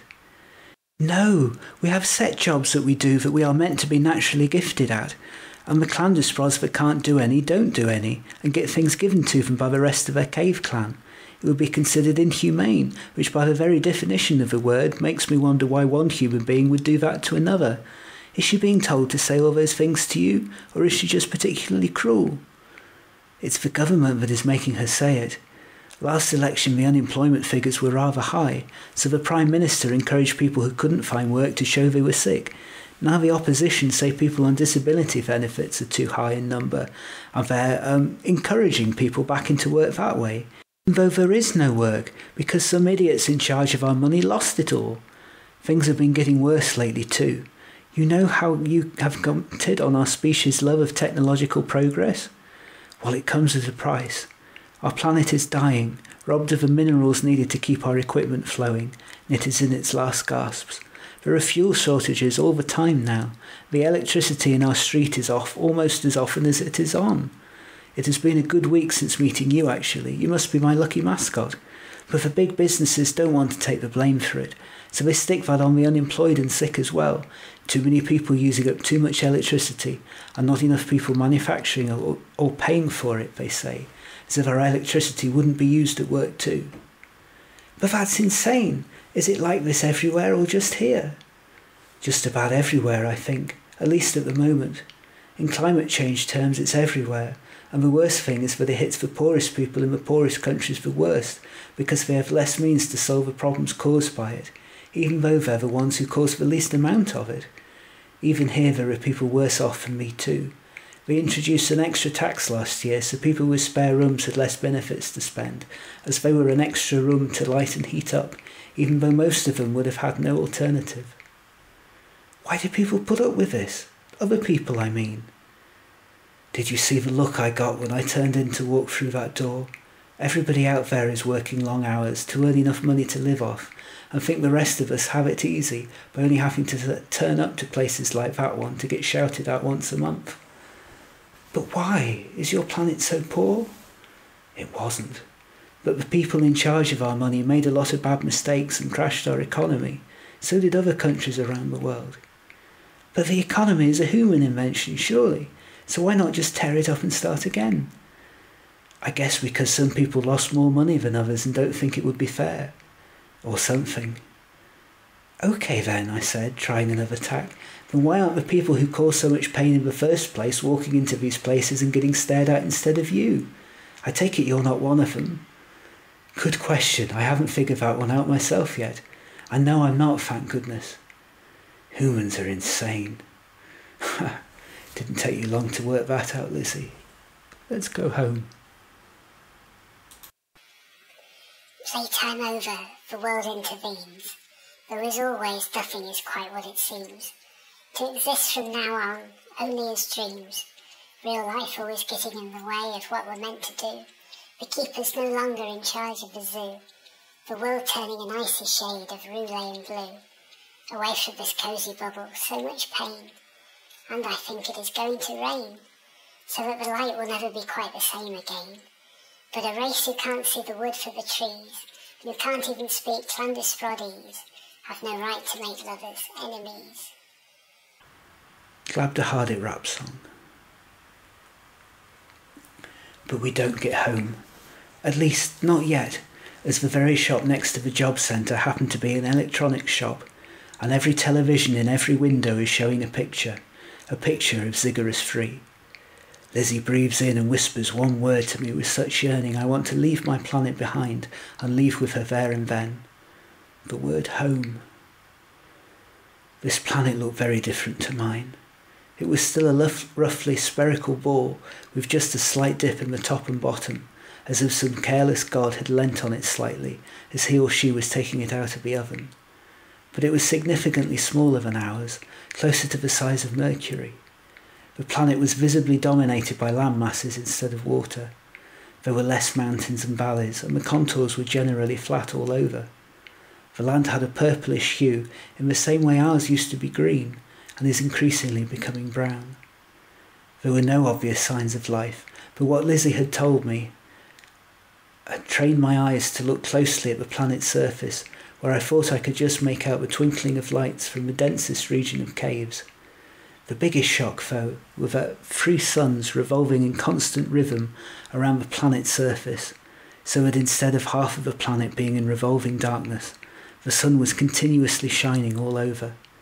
It was a very pretty planet, as much as a collection of rocks in space can be, as I told Lizzie. What's that other planet in the other panel? The TV had begun to pull backwards, as some expert was talking about the comparisons with Earth. That's my home, the planet we're on now. Gosh, it's very different to mine. How on earth do you see with only one sun so far away? And how far away from each other are we? Another explanatory diagram had come up on the screen, pointing out where our 2 planets were compared to each other. It was indeed a long way, but perhaps not so much in space terms. It's amazing, really. I can hear you better than I can getting somebody local on the telephone. Tell you what, more human technology. I'll explain later. The announcer had moved on to discuss the signs of life that had been picked up by their telescopes, a definite sign of intelligent life underground or away from the surfaces, they declared, which was leading the scientists to speculate whether these alien beings might look like giant hairless moles or earthworms with arms. We both laughed. Well, that goes to show how much the scientists know, on both our planets, I suspect. Maybe you really look like that and you've been hiding your true form from me all this time. Would you love me any less if I was? There was a pause of a few beats at this point while I tried to come up with something suitable, but before I could come up with something really romantic but not creepy, the TV screens had moved on to a far more worrying development, as a military official was now talking. Whatever these beings look like, we can only speculate what their weapons might be. Surely they will have spotted our planet first, in which case they are already gathering together their space armies to invade us. We need to be ready for when they come, that's a certainty, and surely it would make sense to make the first move just in case, to be offensive rather than defensive. Luckily our best minds from the government have been meeting in secret for some time and have designed such a weapon as part of our drive to keep you all safe. Meet the new Spork's Head, the Space Age version of Trident that we have been developing using our raised taxes just in case it was ever needed, and surely it is needed now. By now quite a crowd has gathered outside the television shop. A lot of the heads around me were nodding sagely at this point. One elderly man was actively shaking his fist at the screen and talking about alien scum. "Enwyn," I gasped, worried. "I don't feel safe here." "Me neither," I add, sharply turning to walk away back home as snatches of the TV coverage follows us. Potentially deadly. Monsters. Who knows what weapon of mass destruction that planet might contain? Were these aliens behind our abductions? Were they here among us right now? We need to get our factories crunching out ammunition now to beat our new dangerous neighbours. We get home, shaking and exhausted at my sudden speed, though in truth it was not that speedy, and I crash out on the sofa. "But they're all so wrong. They didn't even check their facts. Even if our planet did know of yours, we will be, friends or trading partners. We could provide you with all the sunlight fuel you would ever need if we could only find some way of getting it to you. Nobody seems to have considered that, have they? No, discovering you should be the greatest thing that has ever happened for mankind, but I have this nasty feeling that instead it's going to be the worst day for Ziggurat is free. I wish they could see the bigger picture instead of just being scared." I agree, but being scared and reacting badly to that is a very human trait, I fear. It's a wonder you lived long enough to evolve at all. Something about this reminded me of a sentence I had heard during my early time in heaven, collects at the teeth strainer of my brain. Is that what the voices meant when they said that the Earth was too new a planet to be counted? That you were too uncivilized? Could be. Sounds about right to me, at least. Some of us, anyway.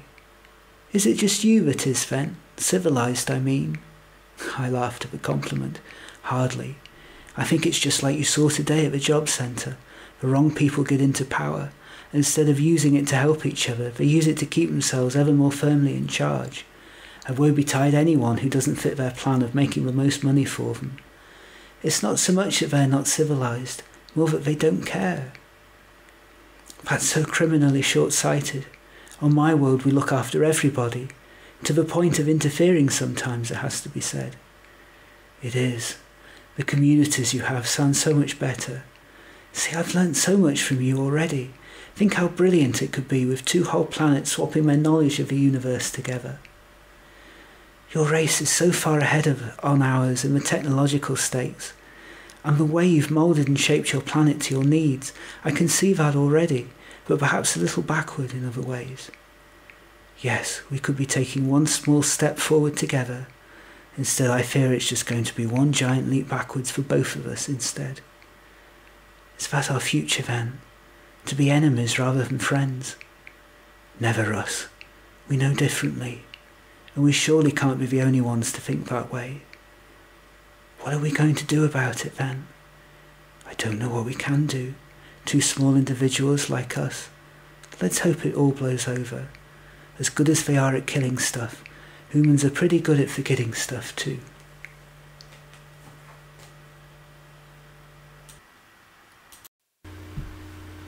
I stared out my cave window as the light left my room, as I was once more overtaken by gloom, and saw the figures all dressed up without any of my cares, bouncing like children to their own command, settled in spirit, never long on land, as if of my world they were all unaware, and all were together, and all were in tune, and I wanted to dance, and I wanted to be free, and escape the life for which my soul was intended. For the wild and wayward woods I prayed to be heard, understand their codes and words, as friendship I extended, but it never seemed to do any good. I wanted to dance, but my feet were so heavy. I wanted to sing, but my throat became dry. I wanted so much to show I was ready, but I found I had been bonded by so many ties, and nerves that I couldn't do what I wanted, so bad was I at the act of pretending.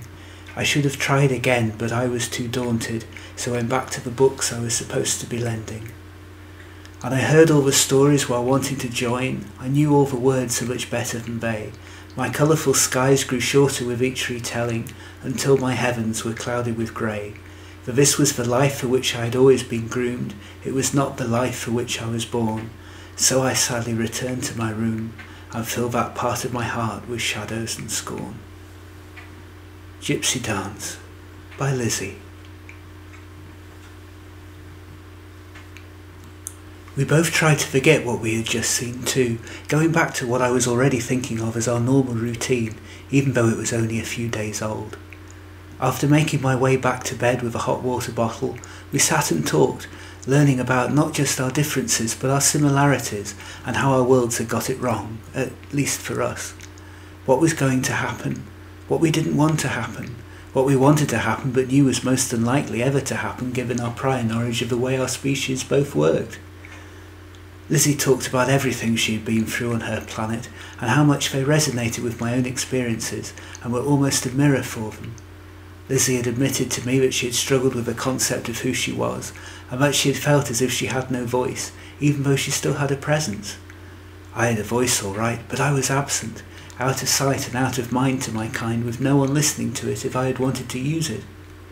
For her she had felt her mind collapse, trapped by being in the same place doing the same thing over and over without any respite. For me my body had failed a piece at a time so that my presence in my own life had been whittled away gradually. Whole schoolyard crazes passed me by, before the milestones and coming-of-age tales my friends enjoyed disappeared out of sight, undiscovered one by one until I had little to nothing they could relate to anymore, just the nostalgia for shared times that they had long ago forgotten, and replaced by something else altogether more recent. My life was now merely a vacuum, barely big enough to fill 4 walls. I found it so very hard to leave, as I tried my best to ignore my failing body. But my mind still worked, and indeed still worked overtime, craving all that was lost. For Lizzie it had been different. She had never had much time to think before, being in an unthinking, doing type of clan. But now she had parted company with her body, her mind was the only thing she had left. She was entirely in the world, but never felt comfortable there, desperate return to a vacuum like mine where she would be left in peace. Our ideas of individualism and free will were considered too radical, too strange, too bizarre for other people to understand, so she had learned to keep her thoughts quiet and hidden away, while pretending to be someone else until it had suffocated her mind and prevented her from being her true authentic self. In turn, I couldn't help but feel, after the way I had been more or less abandoned since becoming sick, whether a bit more community spirit wouldn't actually do my species the world of good. I wondered again at how easily we had become, whatever we had become, mates, mentors, colleagues, imaginary friends, partners, lovers. We were so different to each other, but I realised in one great insight what it was. We both felt like aliens to everyone, except each other. Inevitably though, much as we wanted to forget all about it, our thoughts mutually returned to the events of the day. That was such a strange experience. I often feel like going to the job centre. But you mean seeing your planet on the news, I take it? Well, both. I had gotten so comfortable inside your head, I had almost forgotten what it was like to be amongst other people. Not everyone is like us. No, that's the thing.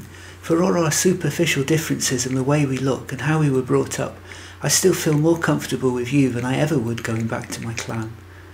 I thought, without really thinking about it, that it might have been the same way with all of you humans, and I was just born by accident into the wrong species.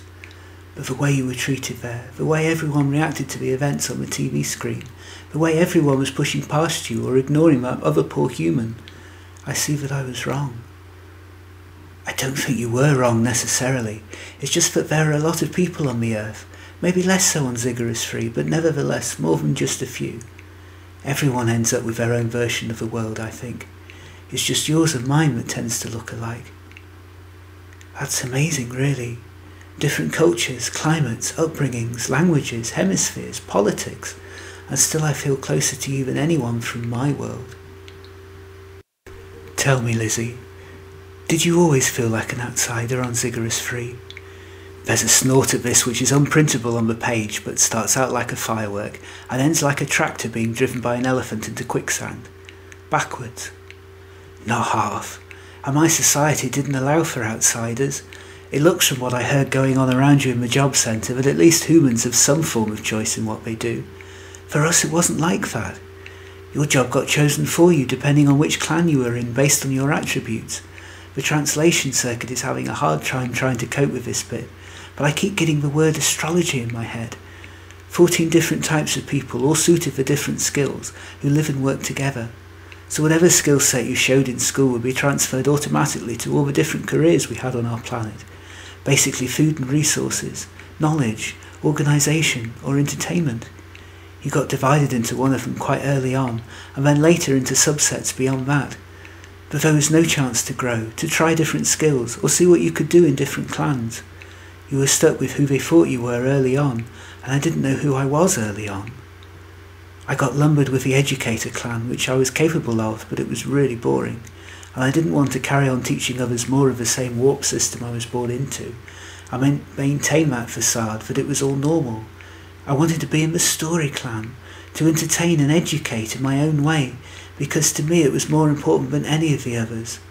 It was a necessity like food to me, essential for Clandusprods to save them from going mad. They were also the only clan that got to travel around, and I was fed up of being stuck in my cave. My rest periods writing my own stories based on what the troops went round telling us taught me far more than handling knowledge ever did. And who wants organisation past a certain point? That just restricts you to a version of yourself that I find deadly dull. But entertainment was what the thick Clandusprods were meant to do for a living, and I wasn't thick, so I rebelled on my test. Clandusprods didn't tend to disobey instructions, so I don't think people quite knew what to do with me. What did you do? I flunked all my other answers, but wrote what I thought was a very entertaining essay on why you should never put a Narwhoop or an Argybrath in a Roondelore. I'm guessing those words weren't translated too well. It sounds like gibberish to me. Exactly. That was the whole purpose. I thought that if I simply refused to become who they wanted me to be, then they would let me become what I wanted for myself. But it didn't quite turn out like that as it happened. I got told that I understood chaos and disorder so well I ought to work in organisation, because I would surely be capable of that too if I only worked backwards for making up chaos. And I hated it, because I couldn't. Did nobody from the story clan adopt you as one of their own? They tried. They gave me a trial to tell my story, but I was too nervous, there was so much riding on it, and I hated the spotlight, so it all went horribly wrong. I never tried again. Instead I got reassessed. I should have just stuck with learning, at least that would have been useful. But maintenance? Who wants to maintain anything when you can instead be learning, or growing, or going deeper inwards? From what I've been told up here, our civilization is around 100 times older than yours, and yet it is no way more advanced. We've just become stagnant and go round in circles, developing nothing, while everyone goes along with it because they don't know how to do anything else. And nothing irritates me more. My poor Lizzie. I wish I could have been there to rescue you. We could have rebelled together, given each other meaning. I would have loved that. I just got so desperate being the only person I knew to think like that, as everyone else seemed to enjoy being herded. I felt I had no other choice in the end. Things clearly weren't going to change or get any better. On my planet, suicide is worse than murder. How about on yours? I guess it's greeted by all sorts of things. Pity for the poor person who couldn't take any more. Anger on their behalf if there was no other way out. Revulsion that somebody else might end up copying them. What about your history, Enwyn? How did you come to end up here? Much the same as you. I should have been a storyteller, but the earth had too many of those. So I ended up in a dead-end job I didn't want, for pay I couldn't live off, doing things nobody would notice for people I hated. And I was already too sick to do that. Always was. Is there nothing anyone can do? Only to slow it down, not to cure it. Officially what I have doesn't exist, so there's no way of treating it. My poor Enwyn. So you are stuck like this and reliant on that awful place with that awful woman. Sadly, yes. I'm so sick and tired of being sick and tired. But the loneliness is the worst thing about it. I'm too sick to make friends, so the only people I see are the people I have to see in order to live, and they're the ones who don't much care if I live at all. Everyone else drifted away as I did less and less, and the stigma grew and grew. Only the people who have this illness really believe in it. Everyone else thinks we are faking. I tell him I feel every pain receptor during my time in his head. It is crippling me too. I feel him push away a tear at this and hug him. I wish I could do something for you, I tell him. Thank you, Lizzie. You've already solved my biggest problem. My pain might still be there, but my loneliness isn't. Of course, if anyone else heard me explain that I was being comforted by an imaginary, bodiless voice, they would say I had gone mad. How do you know you haven't? Ow, I laugh, as Emma hits himself on top of his head with a pillow in response. On our planet it's very different. The sick are seen as those who need the most help, love and attention. They are still at the heart of our society, for all life is sacred. Life seems so less precious here somehow. That's true. People pay lip service to the idea that life is precious on this planet, but it isn't really. Every day on the news there will be a shooting here, a violent protest there, a fatal government cover-up somewhere else. Was it always like that? Sadly, I think it was, though for different reasons to now. In the past it was a form of societal control, designed to keep the masses scared of their leaders, but now I think it's a sign of overpopulation and misery, the idea that life isn't really worth that much at all. Our definition of democracy is that you vote in the person who's going to give you least hassle and who talks the best. Our leaders would be toppled for thinking that. Our definition of democracy is that you're only as good as the lowest achieving Clandusprod. That's why it was such a struggle being somewhere I really didn't fit. I felt I was letting the whole clan down. With your planet it feels as if you're designed to fail en masse, and on mine I did it by design. Tell me more about your history. Was Icarus 3 always the way it is now? Roughly. Most of the eras have been pretty interchangeable with each other, really. We discovered everything we needed to know to live, and then stopped. It's so frustrating. I was always told I was a curious Clandusprod, and that it was a bad thing. I can't help asking why things work. Me neither, although here asking why is more of a problem, because nobody really knows why things happen the way they do. Our species is so fresh out of the oven, cosmically speaking. People just do things because they can, and hope for the best. And the rest of your civilization, is that like ours? Ours has been more like a roller coaster. Great new discoveries in some field one decade, great move backwards the next, as our morals fail to keep up with our technologies. It sounds to me as if that at least gives you room for pioneers and people who think differently. Sometimes, but never as many people as you might think, or as I would like. Most people just tend to go along with other people without really thinking for themselves. But surely if there are people who push things forward, they are celebrated, even if everyone else is pushing civilization back again. Only the success stories. There are many more failures than there are successes, and not necessarily because their ideas were worse. People on my planet are suspicious of anything new. I've only really noticed that since being ill and away from the system. It was almost like a suicide, really, pulling away from everything and everybody else. Most of my kind doesn't want to hurt anyone or bring them pain, but when enough people tell you that they are the reason you have to work harder and longer for less money, they believe it and stop seeing people as people. How much worse would it be if there is a whole planet now that people can blame, bringing in a different way of thinking, having their own impact on trade and marketing? No wonder so many people are speaking out already about stopping them before they come over here, before they even know if they can come over here, because you're kind of a threat, just to the ones in charge of us, rather than most of us. So what on Icarus do we do? What can we do? There are so many more of them than there are of us. Plus I'm deathly sick, and you're fully dead. That doesn't sound like a great starting point, does it? If only I'd stayed alive, maybe we'd have still met some way, somehow, and had a small chance of sorting this out. But from here I'm really stuck, whatever happens next.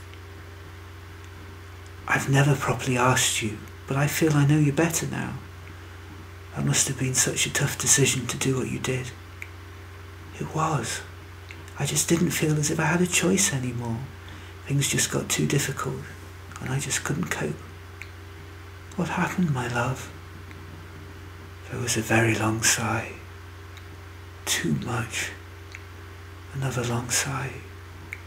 Do you really want to know more? Only if you want to tell me. This is difficult in another language, even with an automatic translator in my head, so bear with me here.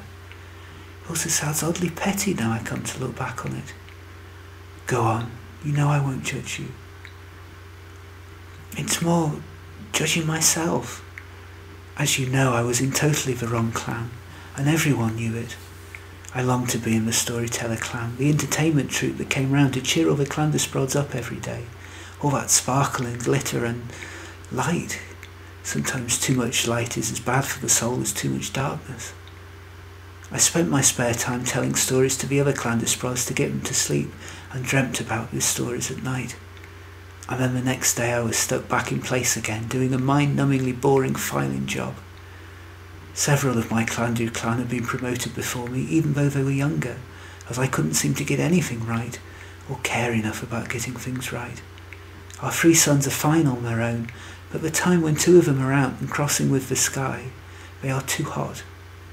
I had been given my first real responsibility, many years after my peer clans had been given theirs, when an elder took pity on me.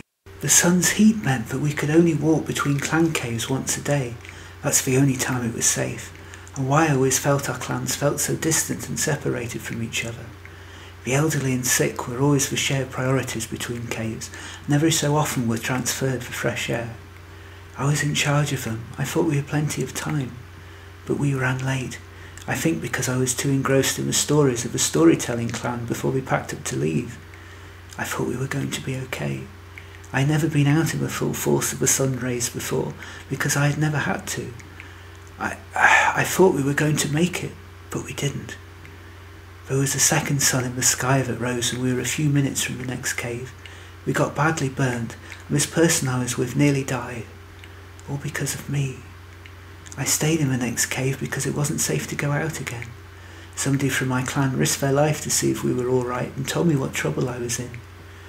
I couldn't face being demoted again and having someone else swapped ahead of me, so I stole out of the cave without really thinking, aiming to do myself in. There was just one path in the very middle of our planet that wasn't covered by sunlight, at a particular time when our first sun was up, but the next 2 hadn't risen yet. Most Clandusprods, so used to all that light, hated going out in the dark, and you weren't really meant to be there. It was automatically meant you were up to no good if you were there, and most of our industries there closed down at night. Only the regular night deliveries carried on at that hour. Of course, by then it was too late for me anyway. If I'd been caught out on the open grounds, I would have been in even more serious trouble, so I felt I had nothing more to lose. I saw in that instant that my life had been for nothing, would go on being for nothing, forever. I couldn't face being a failure again. I still can't. I feel Enwyn's arms around me, giving me another of his impressively huge mental hugs, considering that his species only has 2 arms. That doesn't sound petty to me at all. If you weren't a different species, I would say that was very human of you.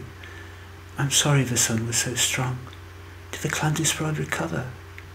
Oh yes, he was very sweet about it. He liked my stories. That made it worse somehow, that I made him ill. Maybe you were put with me so that you could heal someone else who was sick. Maybe. I do find it interesting that you got into trouble over too much light. The worst of my illness has come from being confined to the darkness, away from the outdoors. A vitamin D deficiency linked to my original illness. It doesn't leave me a lot of time. We don't have that vitamin. Ours stop at sea. I guess you wouldn't need to add to it with 3 sons. I dread to think how different your DNA must be to mine growing up on such a different planet. Though tails and extra limbs apart, I guess we're not all that different from each other. It was only a mistake, you know, Lizzie. It could have happened to anyone. Yeah, maybe, but the sort of thing that only seems to happen to me. Enwyn, I've never properly asked you. Was it a shock to suddenly hear my voice in your head? Yes, no. It's strange. I always have this sense that you were out there. I didn't know who you were, what you looked like, or where you came from, or whether I would ever actually meet you.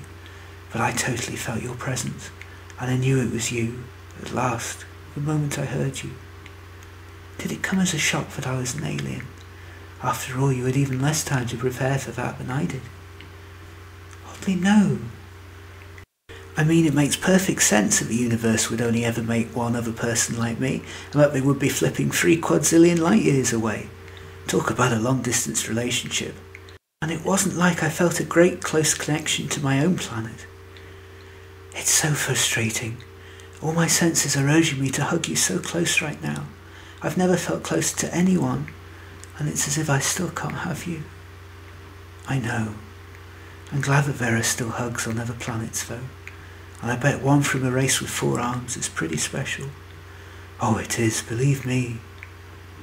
I wonder how many of us there are out there. On Ziggurat 3 there is always a set rate of 1 billion. There will be a vacancy now that I'm gone, of course. Another baby allowed to be born.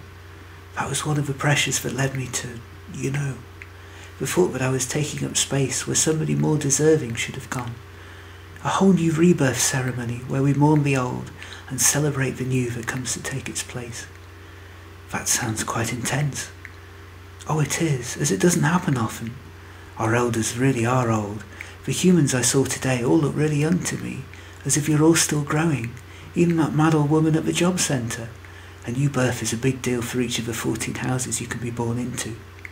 14? Yes, there are only 14 families on Ziggurat 3, which each is its own community with its own splinter groups of relations. You don't really mingle with the other 13, but you are cared for by all of your clan. It's a sort of mutual community upbringing, and you're encouraged to do the same in turn with the younger Clandusprods who grow up, all the ones under 300 days. You can visibly hear my confusion. How old are you, Lizzie? 642. Oh, don't forget our days and years are very different to yours. The 3 suns mean it only takes about 6 hours for one of our suns to go around us. But our days, well, they last 300 of yours, I think, from what I've seen. Ziggurat 3 rotates on its axis so very slowly. In your year terms, I'm 169. That's still quite an age gap. I feel like a pet now. Well, it's not as if we're growing old together exactly. Plus there's nothing we really do with any of that age. There's no real wisdom, no desire to push yourself and grow. It's more you end up kind of stagnant. That was one of my real problems. I don't think I've ever grown so much so quickly as talking to you and learning more about how the universe works elsewhere. It's fascinating, isn't it? So many similarities, so many differences. I wonder if we were put in each other's lives for a reason, to help our planets grow. Could be, who knows? The people here seem quite adamant that I should be talking to you. You know, lots of children on this planet have imaginary friends. I'm beginning to suspect they might all be Lizzie's, but that we are taught to stop speaking to them as we grow older. That's an interesting thought. We have them too. Just then a news bulletin came on the television. Confirmed. Mysterious new planet proved to have intelligent life living below the surface, and they look dangerous. And a fuzzy picture of what is unmistakably a group of Clandusprods repairing a cave in protected hazard suits, albeit beings who otherwise don't look dangerous in any other way, shape or form, maybe just a bit big. The picture is very blurry though, and clearly whitewashed by the strength of the sun's rays, which does lend the picture a sinister air, something I might have been fooled by myself had I not grown to know my Clandusprod really well. Well, Lizzie, I say, I think our planets have just reached a new stage in learning. I feel her in my mind mentally clutching at my arm. This is awful. I wonder what will happen next. She whispers, as if afraid that another human might hear her talking in my brain, and we sit there in silence for a while, as the so-called experts talk about what this strange new creature might actually be like. Worryingly, there is a hint of fear in the newsreader's voice, and Liz's thought that we might have met for a reason keeps running through my head. We fall asleep like this, or at least I do, Lizzie absent-mindedly stroking the back of my head, while I think about hugging her tighter than I have ever held anyone in the whole of my life.